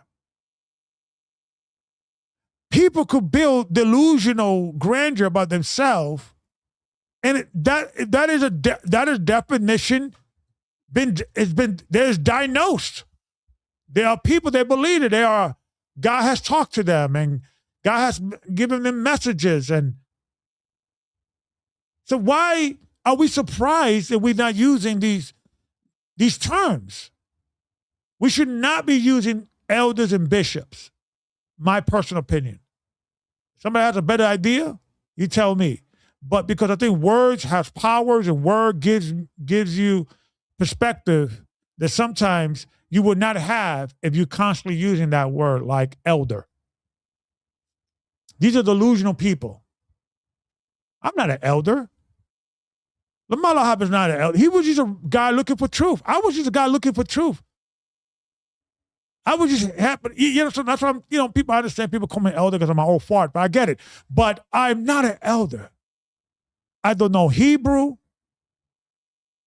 The Bible, I just try to pick it up where I see, and I got, maybe more experience than the average guy who's just, like a 20-year-old. I know a lot more than a 20-year-old.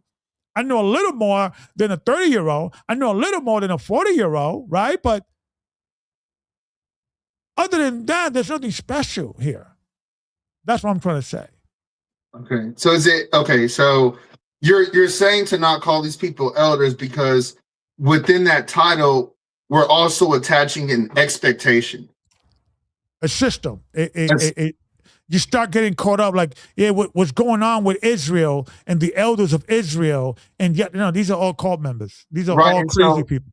And so when you remove that expectation from removing that title elder, it starts to kind of dwindle down a lot of the questions and concerns that you would have for these people. You're not in that mind frame. Because like in the same way I was in the mind frame that if only Elder Ricard would get a committee and a board and blah, blah, blah. No, that's not the problem. The problem is these occult leaders. They're delusional. They're never going to give me that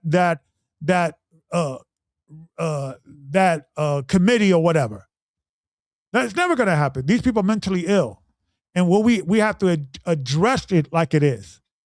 And we have to stop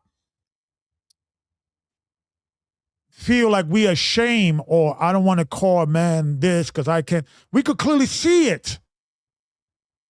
He's predicting stuff that's not coming true. They're saying crazy stuff that is not coming true. They're saying things that are like fundamentally incorrect. And it doesn't matter what evidence you see, you show them, they want to reject it. That's a mental illness. There's something wrong with them. I know they're not killing people. I know they're not slashing themselves. I know they're not doing extreme stuff, crazy stuff like that. Right? But they're still mentally ill. That's why I don't want to approach it as this is a problem in the church. We need to fix this in the Israelite community. Blah, because even that dialect is also could be misleading. And I believe that we are the children of Israel. I believe that. But even getting caught up into that world is dangerous. These people need help. These people, the One West thing is the worst thing that could have happened to the Black and Hispanic Latino community in America. They do not teach education. They teach delusion. They teach a little truth, a little pride and racial pride and all that. Okay? Other than that, and even that, the majority of it, you create generation of Black racists, Latino racists, and antisocial behavior. They cannot function outside of society. This is not a thing that we should be calling a church or the body of Christ or the elders, or they need to do this or need to do that. These are cult members. Then we need to be exposing them and helping the people they're damaging. That's where my mind is at. What say you guys? Well, what I was saying, my question isn't per se based on their titles. It's based on, my question is about the systems that were in place. And, for simpler reference, I can just call them ministry leadership, no matter what ministry it is. This question always gets, pretty much like negated or avoided. I'm talking about say, let's just take it back to 2016. If someone came and said, hey, check out this video, check out these brothers, they're doing an excellent breakdown. Hey, we got some things wrong in our ministry. I don't care what ministry it is, what congregation, what have you. It seems from what I've seen over the years, it's a struggle to get people of leadership from different ministries to come together and talk about these things. And then when the members start talking about these things, they get the eating off of other tables, winds to and fro with the winds of doctrine spiel. Right, what I'm saying then they get because brother, you're trying to create a rational answer to irrational minds. These are cult leaders. They're going to protect their own flag. They're not rational people. So you're trying to insert rational thinking into a non-rational situation. These people are not logical or rational. You cannot be rational and logical and think that God is revealing names to you that has been hidden for thousands of years. You understand what I'm saying? You should not expect rational thought from these people. They sound rational. They present themselves, their idiotic believe in a rational way, but they're not rational people. So I think I hear what you're saying, and I hear your frustration in your voice and all that, but I think you're looking at these people, it's like you in a mental institution wondering why is this dude punching himself in the wall? Why this dude is acting crazy? What? Because you're in a mental institution and you're trying to treat these people as these rational people. And that's what I'm saying. These are functional crazy people. And I understand what you're saying. And yeah, The brother had made a comment earlier about the white sheep and the black sheep. And typically, from this is just my perspective on it. It seems like the so-called black sheep, we're called individualites instead of Israelites. They make up a term called individualites. And I'm gonna speak on that. The reason for that is, or at least in my situation, the reason, brothers may come and say, well, man, hey, how did you figure this out? Or how did you learn this? How did you learn this? And part of the reason I was able to gain the knowledge that I possess, not saying that it's high knowledge or low knowledge, just the little bit that the Most High has given me, is, I study to show myself approved, but more so, I don't place myself under a ministry that says, hey, you have restrictions on what you can learn and what you can teach. Those should be the red flags within itself. This is what happens. And then you'll have people who don't know the Hebrew, and then they'll go and they'll make a whole doctrine based off of something that they read incorrectly, all because they didn't know the language. But yet they'll sell a course, you know what I'm saying, or say a 3-month course and name and put Hebrew in the title and even advertise that as part of what you're going to get. You see, that's in the hood where I'm from. We call that a cash grab. Just putting it out there. That's not to say that there are some great aspects to that. And I'm not naming anyone specifically, but I'm sure people can figure out what I'm saying. Right. That's how I ended. I'm sorry, go ahead. I don't think Ricard is like, I'm robbing these people of this money or whatever. I'm pretty sure he's proud of his achievement. And I think he in his mind, he feels that Ahaya gave them this and blessing, and this is self-evident that he's in the right path. I don't know. But what I'm saying is, if we have to start from a perspective of like, if you have a mind that could convince himself that God revealed a name to him, to nobody else, and he, in the same way like this other gentleman from this other cause, that mindset needs to be studied and analyzed. And do that mind think like us? Do they think like rationally? Do they think, the way they view the world is the way we view the world? So that's what I'm trying to say. Like, we're dealing with non-rational people, because you have to be unrational and a little loony too if you start believing these things. And the reason why these people survive for so long, because they're in a world, in a place that, in talking to people that already believe supernatural things.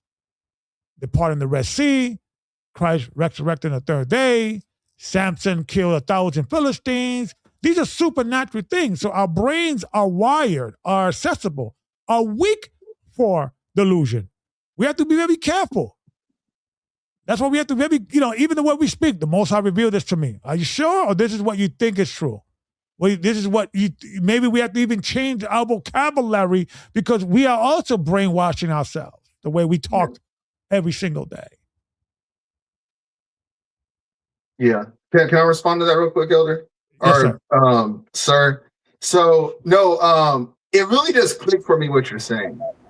It's like think of like aliens that have came and infiltrated your land, and they're dressing up as you, and they're like trying to establish their own kind of government within like your society. That's the way I'm getting what you're saying, which is we have people that have mental issues that have built up a system we now call community. But this community that we see is 100% contrary. Gentile salvation, water baptism, is the name, salvational issues in regarding to the most trivial things like the name and whatnot. These people have developed a community that's 100% contrary to the scriptures. And so for us, the individualites, obviously we have this kind of disconnect from it naturally, but what Gabar, well, I'm gonna call you, I don't like calling you by, let me see how I'm gonna say it. I'll say Sir Gabar or something like that. So what Sir Gabar is trying to get us to understand is that we have to literally see like a alien invasion has just infiltrated the truth. And we gotta like really call this stuff out for what it is. It's like people, it's like Trump. It's like Trump being if these people are like Trump, the equivalent of Donald Trump. So correct me if I'm wrong, but that's kind of and I like that. I like Brother Gabar. Yeah, Brother Gabar. Brother Gabar. It's okay. It's okay. Right. It's just, but listen, it's like this, man. Maybe we need to be trained. We need people not only to try to deprogram the cult members that are in there. That's why I told my wife, baby, I love you, but you need to deprogram yourself and don't go and stay with me. We talk, and I'm reteaching her a lot of the things now, reestablishing that. I'm gonna sit down with my son-in-law and my daughter, and I'm gonna sit down and talk to them and see where I'm at right these days. I'm working with the telling people, hey, get out of that. I'm not starting a new church. I'm just get out of that and let me help you to come back to the real world. And whether you join another church or not, that you could be fulfilled enough in your skin and in your mind and your psyche to move and deal with life. And we're dealing with that. But we need to also understand the mind of cult leaders. How do they operate? What's their view? And I think the frustration is that we think rationally and we present a rational thought to them, and then they reject it because they're getting some revelation. And we're like, wait a minute, this sounds logical. Look, the doctrinally speaking, everything, like, logic is saying everything is, logically sound. But is it going against their foundation, like the name? Because you could take a good guess and your guess could be right. And then a new information pops up, and then that challenges your right information. And now your right information is not so right anymore. Now it's a maybe. But then for the link. Right. But if you like talking about revealing, right? Like Brother Logic, he mentioned, if the Most High reveals them to you, right? I know what he means by that. Right? You're doing some studying. You come across some information. We always give credit to our God. Oh, God, maybe, should we say that? Or should we maybe even change our language? Because if we say, well, not that the Lord reveals them to me, or rather, I think I found something, I stumbled into something, I may be right, I need this to be peer review. Right?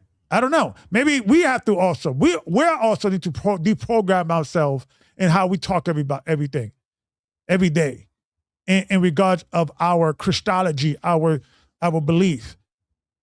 That if we talk a certain kind of way, we can be brainwashing our own selves. I don't know. What anybody wants to add to that?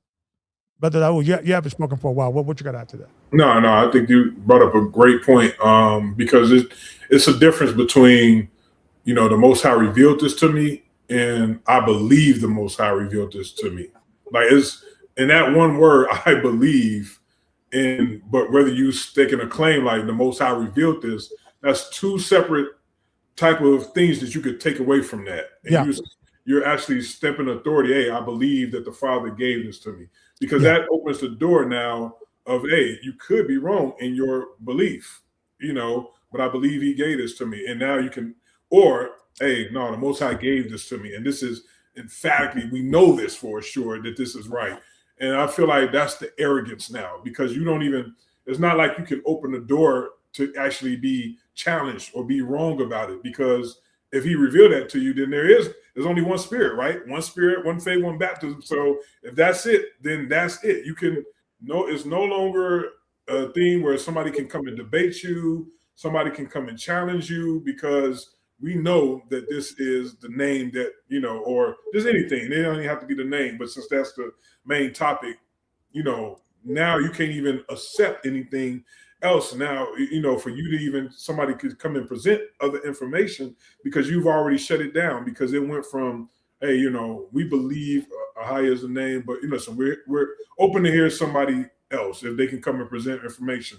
No, you shut it down just by like, we know this is a name, and the Most High revealed this to us. You know. Yeah. Like, oh, okay.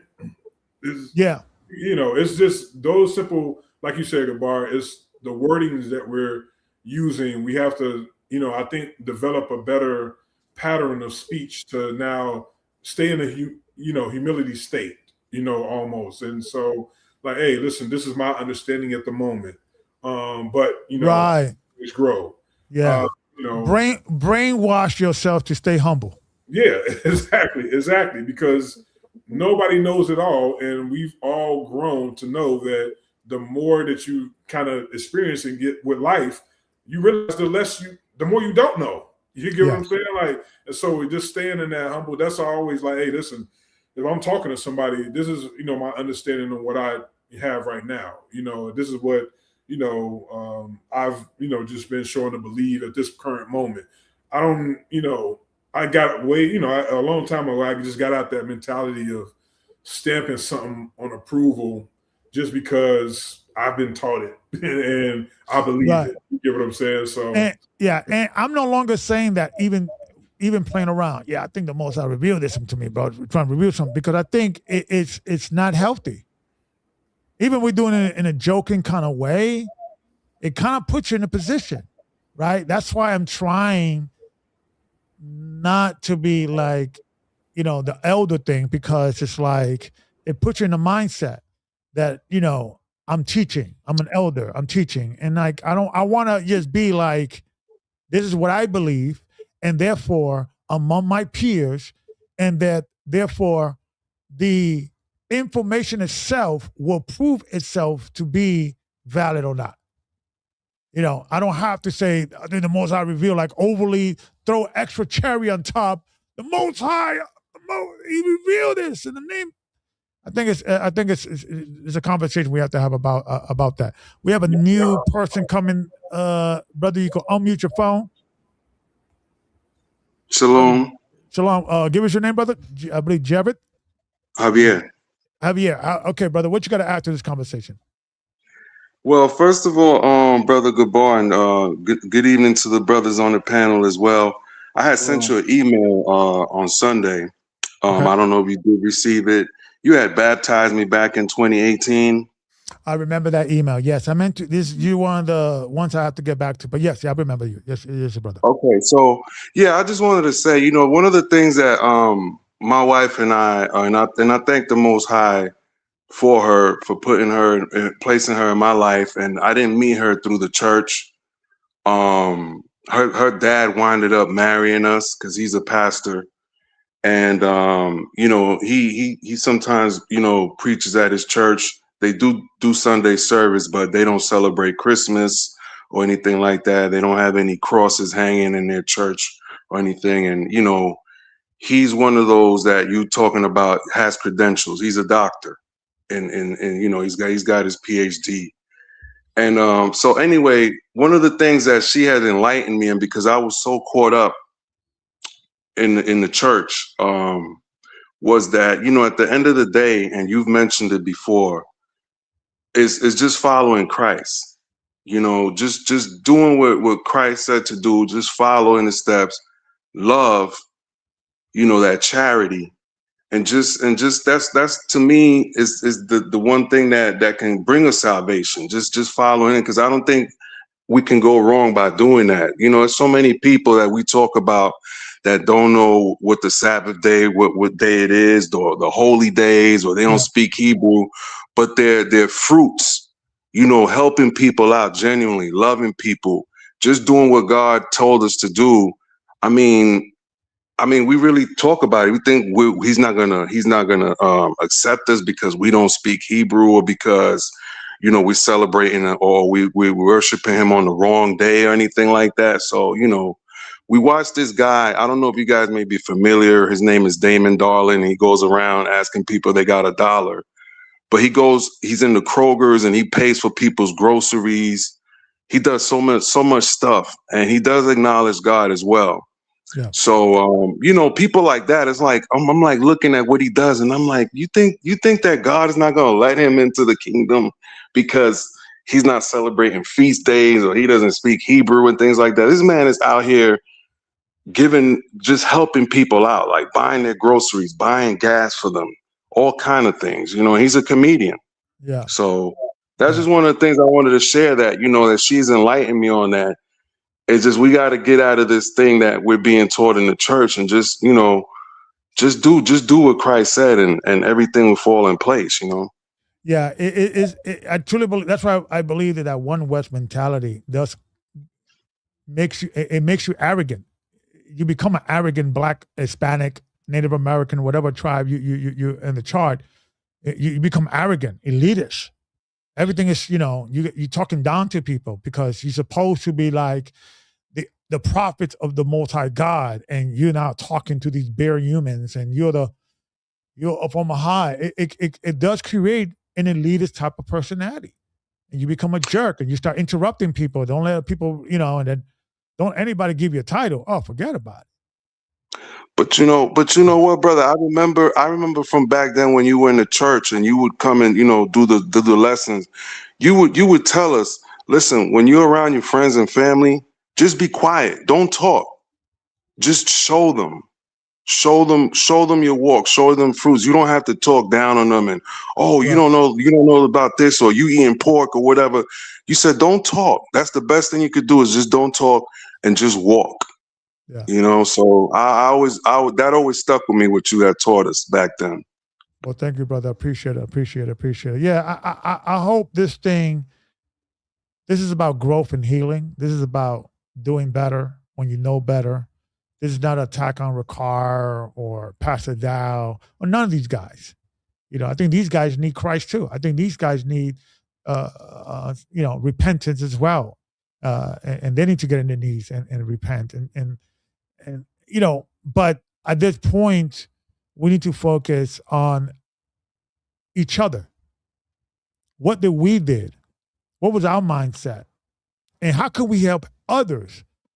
Right? Because, I don't know. It's like a weird feeling I have about GOCC, because although it is a cult, although it is like a thing that I experience, I don't, if you ask me, hey, Gabar, do you feel that GOCC was a waste of time?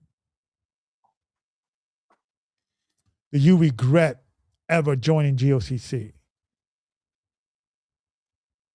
I'm almost feel, and I don't know, Brother Dawood, if you feel this way, like maybe this is like a purpose, and maybe this is all going back to that we all feel like tribal, and we all need like purpose, and we all need to redefine what we are now, that now we need to try to help cult survivors or whatever, or I don't know. I just feel that something should be done.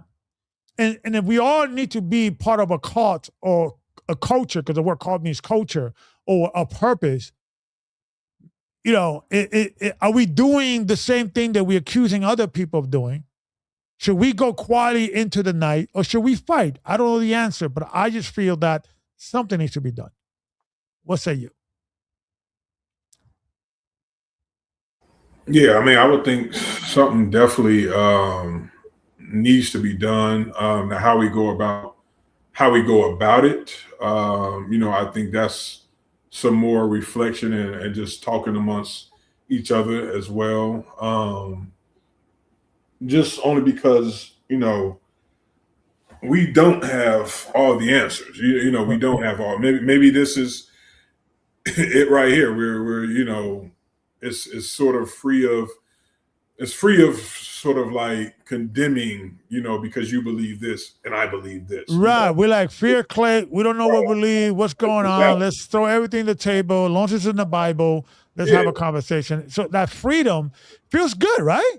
Yeah, exactly. You're not, held to a certain standard, like you have to know this, or this is the teachings and you need to be able to quote it verbatim because, we got to go out and teach others the same thing verbatim. It's actually just a dialogue and see, okay, well, what things don't we know? Where can we improve at? Is there other perspectives from this point of view, and be willing to just hear, people out, for what they have. So the how of going, like I know something definitely needs to be done, something needs to be warned about, especially with the One West, just because from what we've seen is like a corrupt tree cannot bear good fruit. And so that tree in itself, whatever beginning with Abba Bivens and him breaking off from the commandment keepers and then starting his thing. And now you have break-offs, then you have break-offs and break-offs. And then the fruit that you see that's come from it is just not good,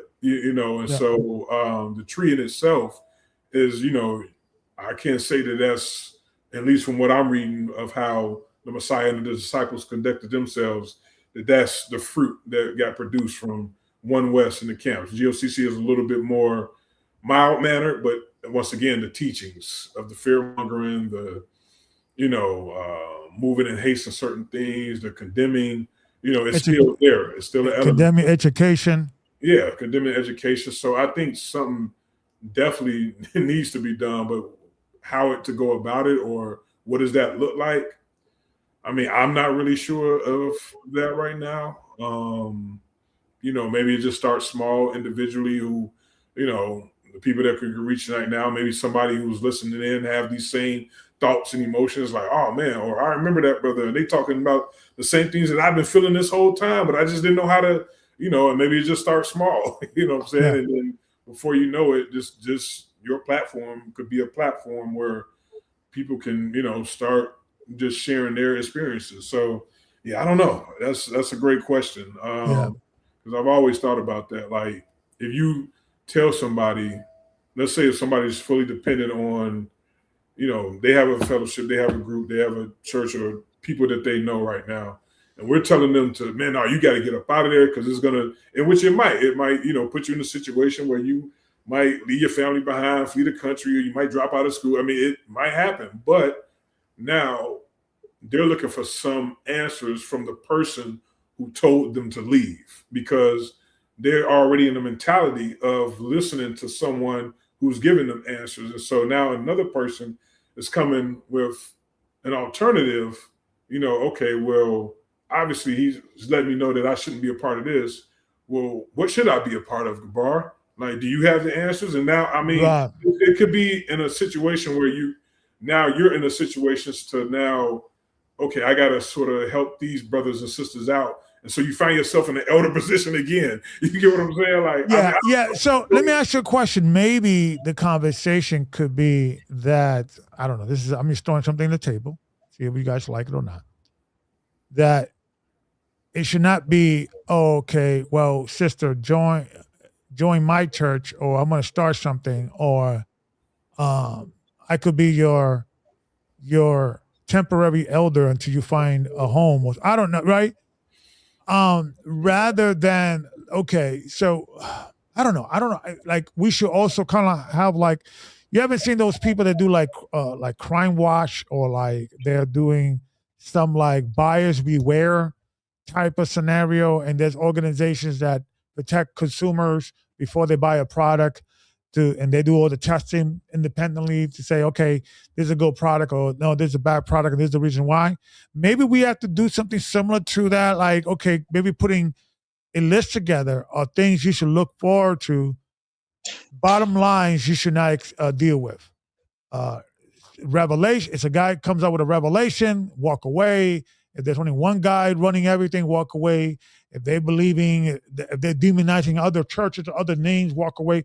Maybe like a pamphlet, some form of like, and gather from all our experience, right? We could put them together and put it out there. Let it go out there viral. So at least it's a thing that the sheep can utilize and tools that we can empower them. I don't know. What do you guys think? Okay, so this is what I think. I think we need to mobilize. I think we need 2 good cameramen. I think we need to. Okay, so there was this sister, right? And this one, you was really promoting the Constitution of Men Going God's Way.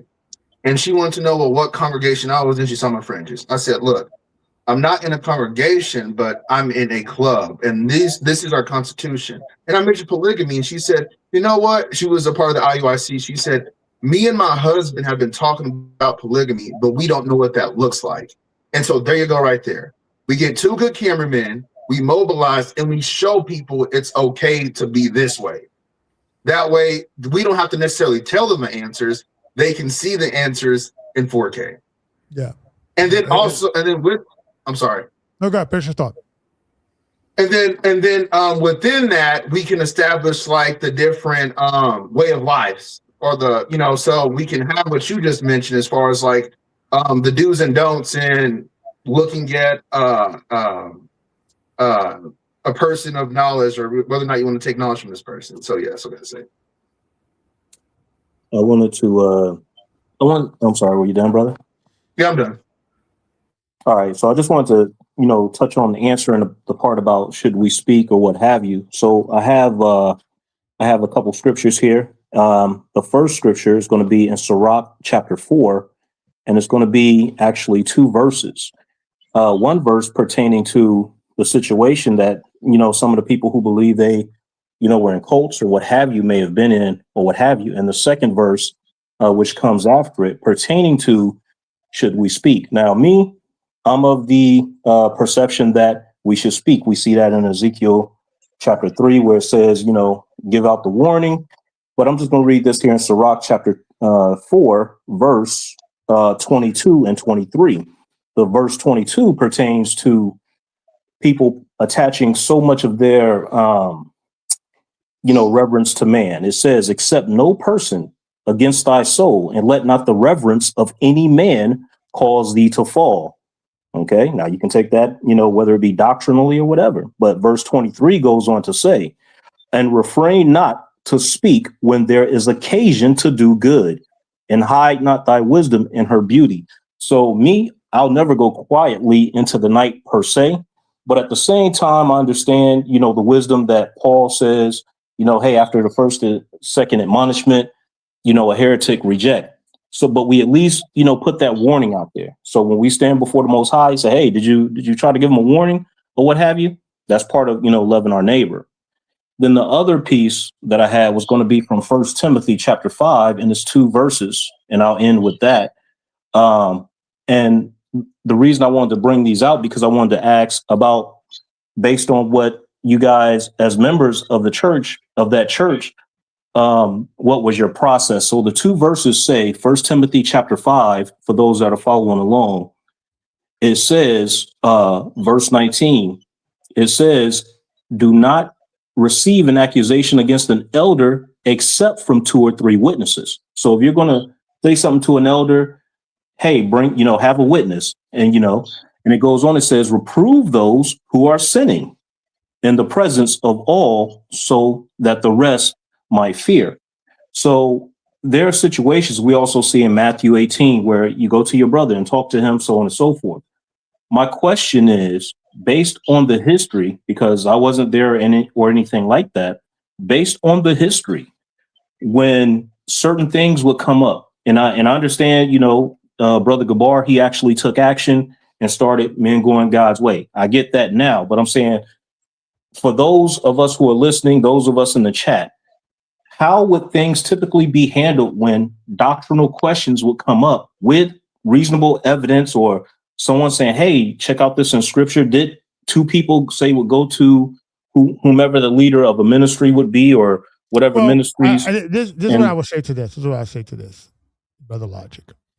I think doctrinal accuracy, from what I know of you and the little that I know of you, is important to you. And, that could probably be your Achilles heel, that you have to, because these things are important to you. When you're very researched individual and you come to a conclusion. And, I have seen your mind work, and we have talked back and forth in regards of how you view things. But I believe doctrinal accuracy is it's probably part of your personality type, right? And that's important to you.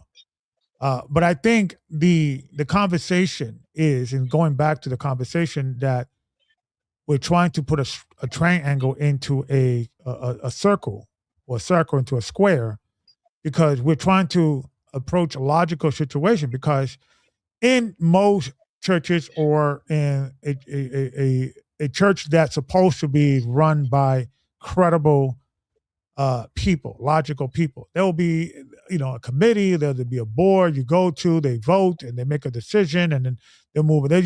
It'll be a rational thinking type of scenario. But if you have an individual who believes that God revealed something to them, there's no rationale on that. Because it's like God reveals something to you, and then they is going into books like Illuminati 2 and different type of books just to verify what they already know to be true or what they already believe to be true. That's not rationale thinker. So that brain, and you asking what going forward, how are we going to operate dealing with this situation? I think that question right now is not even. No, I was asking how you guys dealt with it in the past. I was just curious as to, right. But it's like anything else. And we all eventually it's what Elder Ricard thinks. When it's all said and done, we all said our own opinion, right? You build a rapport that he does at least listen to you to at one point, depending if you're in a circle, and eventually he decides because there's no basis there's no structure to this thing. It is this is the expression of a man. That's the answer I was looking for right there. Right, there's no structure. There's no structure. So when there's no structure, that means there's no foundation. And without biblical foundation, you can't run a biblical organization. That's how that works. Right. That's why I wanted to ask that question. And that's what I'm saying. Because even if I get what you're saying. I'm not trying to fit the triangle into the square hole. I'm saying that if I go into a GOCC chat and I ask an honest question, they're going to send me, what do they call it? The Phantom Zone, Gigabyte Land. They're going to send me to Gigabyte Land because I may use the wrong name. But if I'm asking a question in earnest, what about that person's salvation if that person's asking an honest question? Yeah. That's why I was just trying to get an understanding of how the inner workings work. Because when you're dealing with a cult, the cult leader brainwashed the cult members to... They brainwash them to believe that if someone is disagreeing with the elders, is an attack from Satan. So automatically, even when you ask a question, right, and that's a sign of cult leaders, right? So I'm glad we're having these conversations because now we are walking together into identifying a cult. So how do you resolve issue? If it's up to one guy, how you deal with doctrinal issue? If you in the church and the answer to that is, or not take it to this committee, to that department, to this structure, the answer to these questions always going to be, take it to the elders, what the elder said, what the elder said, what the elder said, what is it, elder, right? If it's always the elder, then you know you're in a cult. So at least if we could start talking about it and maybe having conversation, or like I said, I am going to put together a bullet point. And I want you guys to help me because there may be something I miss. Because we need everybody's point of view, right? To help people out with guidelines to say, okay, the bottom line, if you're not going to be a shepherd, how can I become a smarter sheep? How can I become a better picker of a shepherd? Bottom line. Okay, you have an organization that's promoting lack of education. No, that's not right. This one guy is claiming that God is revealing something to him. No, that's not right. Because in the Bible says there's no new revelation. The Bible's now, it's said. He fulfilled it. In offering time, God spoke to the children of Israel through the prophet, but now he speaks through his son Jesus. So now we know he's the final word. So if it's a new revelation, that should be automatically. No. If it's not in the Bible, because think about it. I thought I was a smart addict. A dude convinced me in 2009 that a name that is not in the Bible is the name of God in the name of his son's name. Embarrassment, but I cannot go quiet into the night because there's going to be other people that's going to get hurt. So we got to say something. And then we cannot attack this from a perspective that exposing Elder Ricard. No, that's not the right move. Because Elder Ricard needs help too. He's a victim of his own delusion. We got to talk about this. But go ahead, buddy. Oh, my bad. No, go ahead, brother. No. Oh, okay. Yeah. No. I wanted to ask you because I didn't have this experience in One West or whatever. Because from what I'm gathering though, it seems like because like you said, one person that's kind of a red flag. Then you have people under, but you would think that 7 heads or 7 elders that's a good enough council. That they can reflect off each other and discuss discourse that is not one particular person, or was it? I mean, I don't know. Like I just that's a good question. Okay. I used to believe that. I don't believe that the 7 elders were ever like a thing. They were appointed. Low key, I think Ariel was always in charge. There was always a little power struggle with some like Ariel Ishaya, and there was like, you understand? Because if they told Lamar Lahab, you have to accept Mashah as King David, as your king. And I think that was being pushed by Ariel, but I think what happened is he was able to vote, convince the others, and they kind of vote that in. So a lot of it, and it's okay. Now another thing we have to talk, and I'm glad you asked that question. I'm glad you asked that question because another concern of mine when I was talking to Ricard, when I was in that cult, and I didn't know I was in a cult, and I thought I could help it by having a committee and all that. I told Ricard, I believe that you're going to win most of the votes because all these guys that you have brainwashed for 10, 20 years, they're going to go with you. I told him that. And I was telling him that, and I said, and I was still going along with it, right?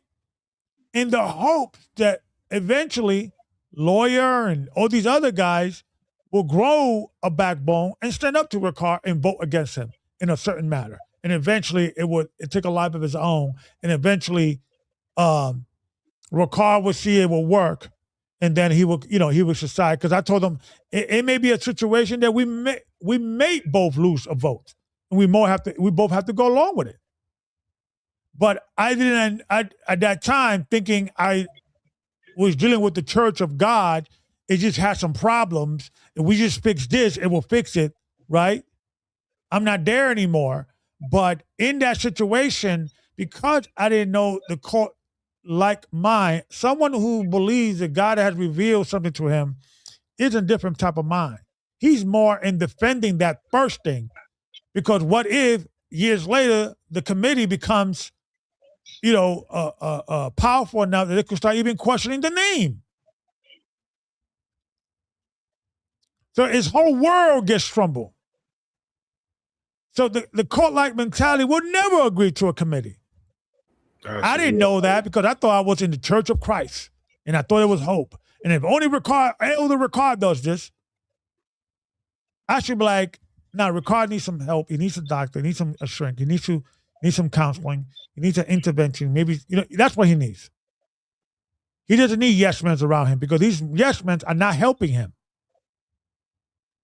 Because there is power in collective grouping, and that collective grouping zeroing in on a subject matter and zeroing in on a certain person.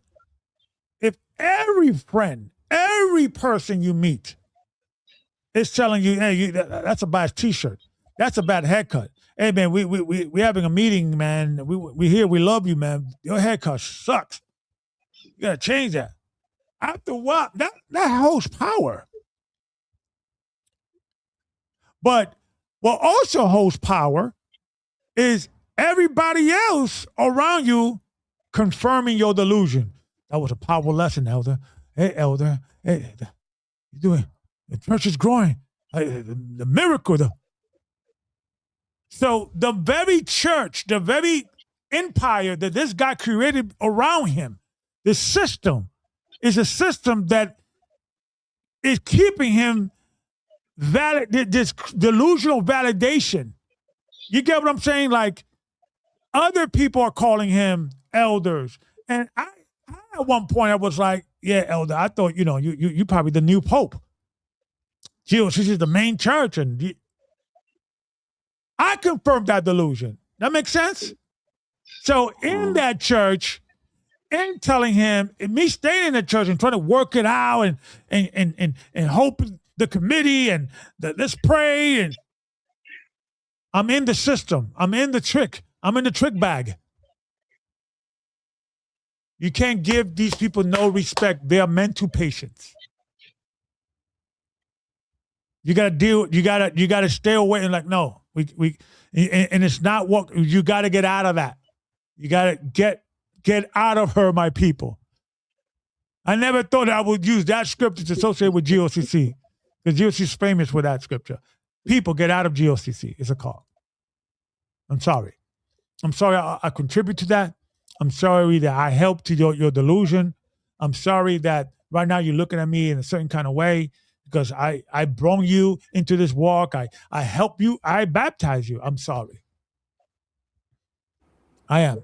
Yeah. And I think the point has to be made too, because I know if they are in GOCC, members might hear that okay, well, you're telling us to get out, but you have to realize that the things that you've been taught, you have now a propensity to start teaching those things as well, which means the things that's coming out your mouth, you're going to start condemning people for saying YHWH is evil. You're going to start, because you're going to teach what your elder is teaching you. So now your tongue is now being put into action. And so it's just you're warning people hey, you need to remove yourself, because you're in danger of now speaking something that you don't really have a knowledge about. And you're doing it in arrogance and ignorance, because you wholeheartedly believe it, just like your leader does. And so, I think people need to understand, it's not just saying, leave so you can get from this, get away from this guy, but it's just that the teachings that are being taught, you're taking them on, you're believing them, you're going to act them out, and you're going to teach the same things to somebody else. And you never know what damage you might do to that person now. You get what I'm saying? So it's a cycle. I mean, it's definitely a cycle. So you have to sort of warn people, because we all took it on. I took it on, and Barack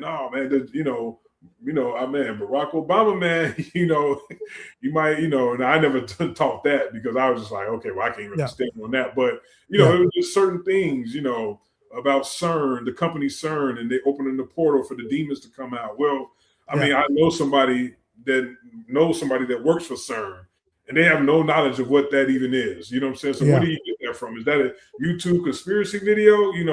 The shooting when I told you about Gabar with the Dylan Roof, when he went to shut up the people in the Methodist church, the crisis actors that was supposed to be prevalent at the time with, his Sandy Hook and everything. Well, I know somebody that went to the funeral of the person who actually got, killed in that. And she taught at the school I actually used to go to. But I remember it being said that these are crisis actors. This really didn't happen. So you got to, and that's what I mean is, you're dealing with a delusional person. So it's you think you're dealing with someone who is rational, who's just simply to be wrong.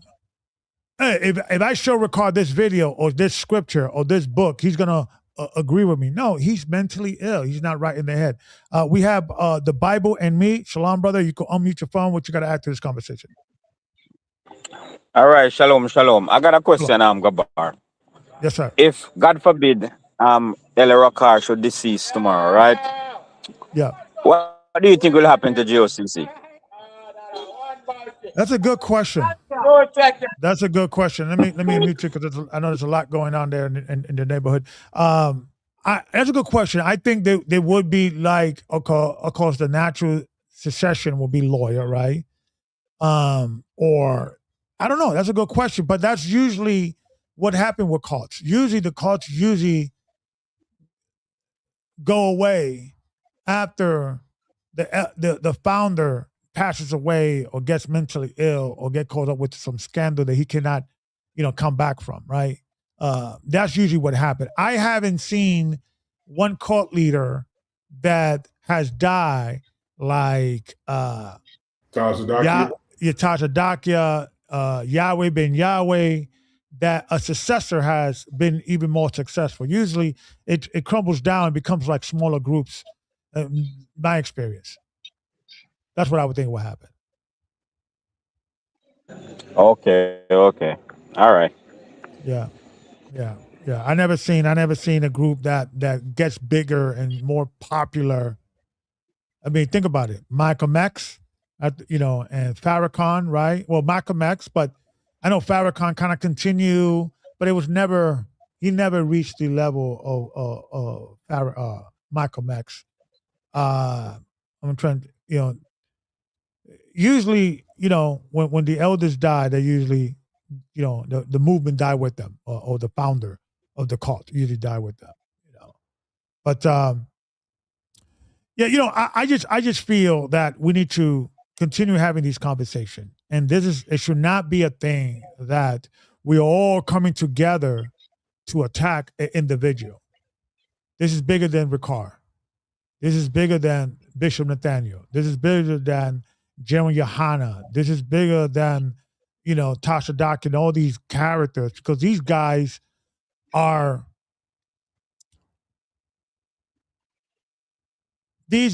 always been here and they're always going to be here. Spiritual leaders, churches, the Israelite community is not going away in America anytime soon. Black people, Hispanic people identifying with the Hebrew roots, great for them, right? Great, okay.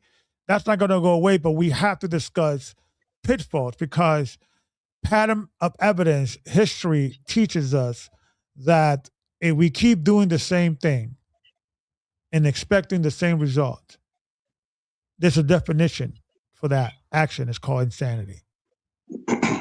So, brother, go ahead, brother. Somebody wants to say something? Yeah, I was going to hop off. I just wanted to just to say that scripture one more time, which was Sirach 4:23, and then I'm going to hop off and say Shabbat Shalom to all. And that was, and I think this kind of speaks to the core of what you've been talking about today in the past couple of weeks. It says once again, for Sirach 4:22, except no person against thy soul, and let not the reverence of any man cause thee to fall. And with that, I say Shabbat Shalom. I'll continue watching from the chat. Shalom. Thank you, brother. Appreciate you. Anybody else wants to say any last words before we end this conversation? And I'm going to have brother Daoud say the last word. Yeah, today, I guess I mentioned in the chat, I had, and I don't want to say feelings because I don't want to, say I'll be in my feelings, but I had mixed feelings today at Shabbat because I'm sitting there and I'm trying to take in, the lesson. And the thing that we were talking about was, with Elder Ricard talking about all these conspiracy theories and the whoremongering and things not whoremongering, what was the word? Like scaring people about things that's going on in the world and things like that. And one of the things that my wife had pointed out, she was like, why is he doing that? It's like he's scaring people, and we're supposed to have faith in the Most High about all these things, that he's going to cover us. He's going to take care of his saints. So why is he always constantly pushing this scaring thing to the people and all these conspiracy theories he comes with? And one of the things that I tell her, I said, well, and right now at this point, I don't care. I'm in the Atlanta body, and Bishop Baruch, who also was the one who baptized me with you. When he does the lessons, he doesn't come off like that. He just sticks with the scriptures, and he's constantly pumping Christ. That's all he talks about. Christ, following Christ, and everything's a call to Christ. And the same thing with you, Gabar. When I used to watch your lessons, and you helped me understand a lot of Paul's writings. Like you stuck to the scripts. You never came with stuff outside of the scripts, talking about all these conspiracies and things like that. And I think that it just kind of throws people off, and it kind of puts them in this scary type of feeling about what's going on in the world, and in Iran. And look, we going through this thing with Iran right now, and everybody's still going to work. Yeah, prices going up with gas and all that, but you know, we still living our day-to-day lives. All praise to the Most High. So that's just one of the issues I had. And like, again, I say, you know, he's doing that, but then I'm looking and I'm like at church, and my wife told me today, she said, you look like you was out of it, like, you know, and I told her, I just don't know how to feel right now because, you know, Bishop, he sticks to the scripts. He's telling us how to follow Christ and all, but I just don't know how I'm feeling right now. I have mixed feelings. So it's like, does he know what's going on with Ricard? Does he care? Or is he trying to just like probably not get us into a panic mode if he announces how he really feels? I just don't know. So well, the leadership, you know, the leaders, the people in churches. Okay, let me reframe this. The people in courts that are in courts, these type of delusional churches, the people that are the most brainwashed are the leaders. The people that are on the bottom, they believe, but they're not as close to the thing as everybody else. So, you know, I like Baruch, I like all the elders, but they have to make a decision. And I'm telling you, there is no fixing it. Tell people to get out. I used to believe, and I tried, and trust me, I tried to fix that damn church I tried, man. I tried to deal with Ricard's delusion. I tried. Yeah, because what I stood in One West, or I stood in that church 3 years longer than I should have stayed because I had hope. 3 years of ties that I left money, you know, I gave money away to feed that information. And you need to understand that even your little tie, even your little butt sitting in that little chair, you're contributing to the machine. Yeah. Why are you praying and say, God, please help this church? I know this is the Church of Christ. No, it's not. I'm sorry. You're in a cult. Yeah. Sorry to tell you that. Yes, I don't have another church for you. I'm sorry. I'm sorry that you need a church to to function in regards to believing in God. I'm sorry. You can continue watching us here in Men Going God's Way. I'm fit. I could do some lessons. I could help you out. I could talk to you. But you need a relationship with God without no church. And if you cannot have that, if you cannot function alone, you and the Most High, until you find another church, until you find more friends, then the problem is you. It's not the Bible. It's not God. It's not the church. It's you. Fix that. Yeah, no, I'm definitely not no shape like that because, you know, I've always had faith even before. And I'm sorry I wasn't talking to you directly. Oh, I was just talking to everybody else. My bad. Go ahead. Because, you know, again, we have to look back at so many times back in our lives when we were in the world, you know, before we had joined any churches or anything. You know, we're teenagers or young men in our 20s, hanging out, being with multiple women. But deep down inside, you know, like my friends and I, we carried ourselves in a certain way. There were certain lines that we didn't cross. We did mischievous stuff, but it wasn't like wickedness or evil or mistreating people or even females or things like putting our hands on women or anything. We've always respected our parents, our friends' parents. We showed reverence to them. So, you know, and when I look back and I used to talk to my friends and some of them that I even put onto GOCC, and we're like, man, God always had his hands on us because we wouldn't be here in certain situations we had gotten ourselves into when we were younger. So, you know, I've always believed in God and I always believed in Christ. So that would never leave me. I could, you know, me and my wife could be at home and us read together, whatever the case, you know, check out your podcast and, you know, chime in and learn from each other. Cause that's all we could do at this point is learn from each other, you know, and like brother, what is it? Logic always stressing, study to show thyself approved to the Most High, and that's all we can do. That and follow Christ, and I don't think we could go wrong with that. And be rational in your thinking, and come across rational thinkers, and don't hang around certain people that are, you know, conspiracy theories nut job. They always want to be in this thing about finding something new thing. Like if there's no new revelation, something's wrong. They gotta. There's a lot of wackos out there. You know, people that need to calm down. So I think, especially for young men, there's a time for you to be sober, mature, level-headed, and you gotta establish what is important. And before you join any church, learn how to stand on your own 2 feet. Certain foundational things, whatever it may be, you know, and keep learning, but always, always, always keep searching and enjoy the journey, not necessarily worry about the destination. Brother Daoud, any last words we want to say before we end this conversation? Thank you for joining and having this, you know, and sharing your testimony.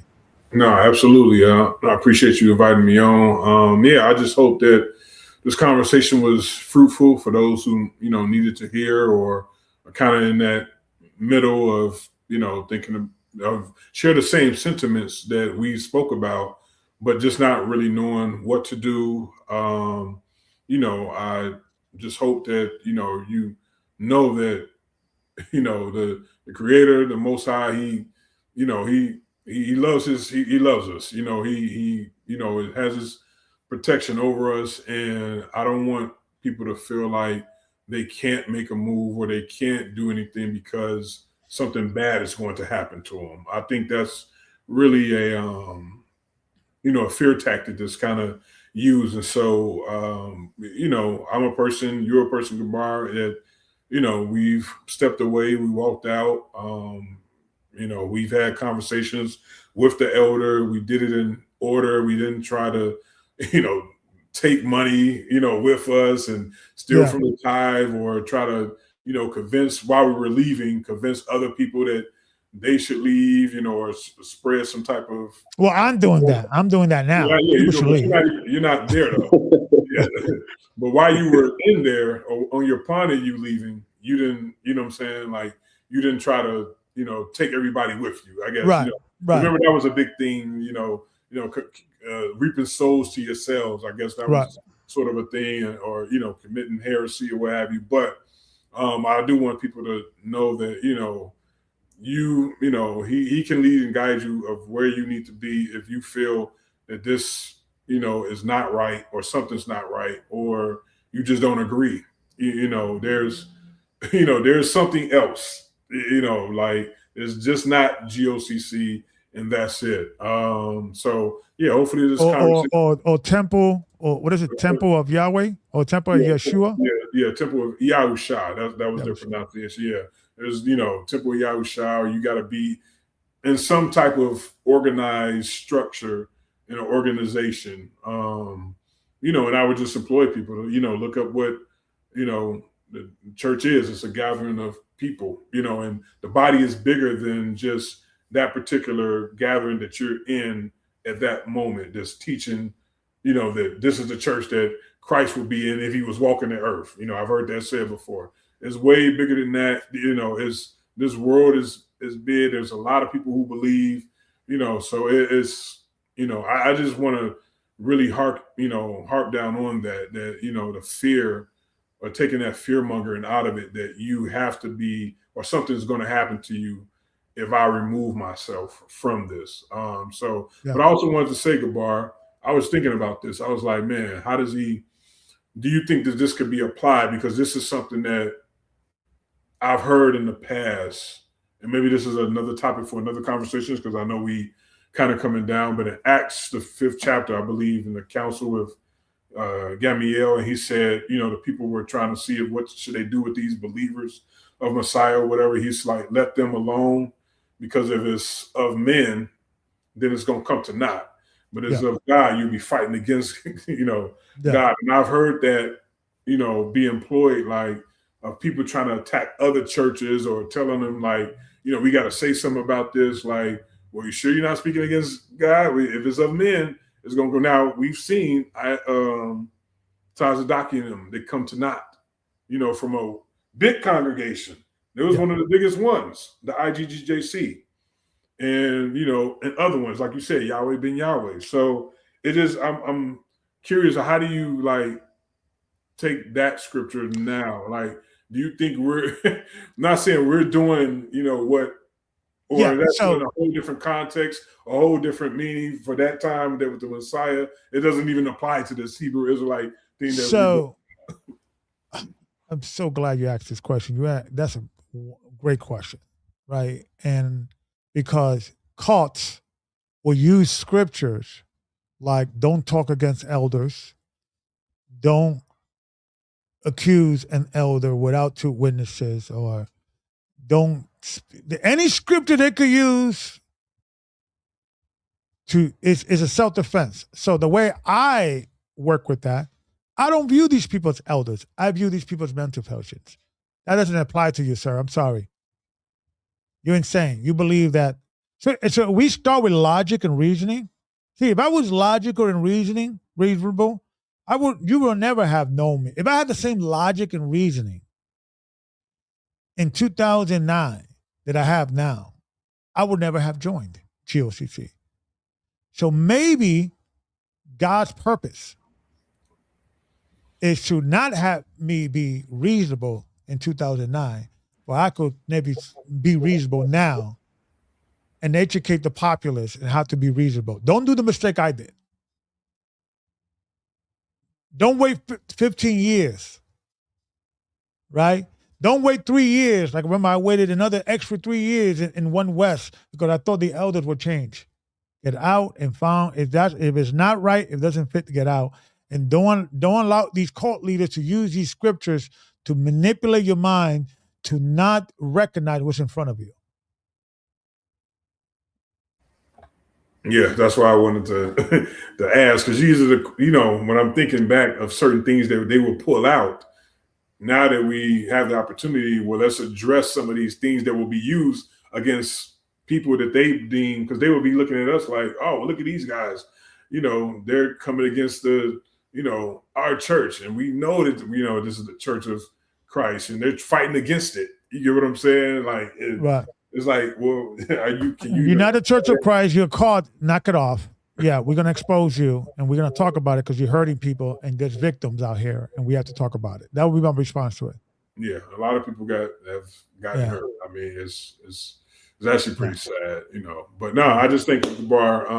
Those are my final words. I'm just telling people, like, I hope this helped, and I hope that this to reexamine the things that you've been taught. Just take a step back objectively and see, why do you believe those things? Why? Yeah, just why do you believe it? Why do you believe in the 12 tribes chart? Is it, can you prove it? Does it make sense? Virgin birth. I mean, excuse me, not virgin birth, you know what I'm saying? Or virgin birth. Why do you believe it? I mean, sometimes I just take a step back and why do I believe these things that have been taught? Do I believe it because he presented it and it makes sense? But I don't even know how to, fact check it, or can I validate it with something substantial? Just start asking questions to yourself, about everything. I'm questioning everything that I've learned, why I believe it, the doctrinal points, is it true? What did they believe this back in the day? What did the forefathers say? You might just have to go into certain things that you never even thought you would go into, So I don't know. That's just kind of my sort of leaving words for people who are still tuned in, or are still in that ground of like, what do they do next? So, but yeah, I appreciate the time, Gabar, brother Gabar. Well, I appreciate you, man. Let's continue having these conversations. Let's get more people out of that. We don't have the church for you right now. All we have right now is the churches that are not churches, courts. Get out of that. You could have a clear path, and you could be more educated and make a more educated decision on these things. Absolutely, because it's never ending. And I want to thank you, brother, for the work that you do. I want to thank you, brother, for you surviving, you sharing your testimony, and being strong enough you can survive if we could help others. Because these things are important. These things are inspiring. If we could just help one, it matters and it's important. Thank you, brother, for all the hard work and your testimony and your journey. Let's continue this conversation. And for the rest of you guys, we're here to help. We're here to have a conversation. We're not here to teach you anything. I'm just here to tell you what I believe, and I want to know what you believe, and hopefully we could come to some resolution. Until next time, may the Most High keep you and watch you, and remember, Christ is King. Shalom. Shalom.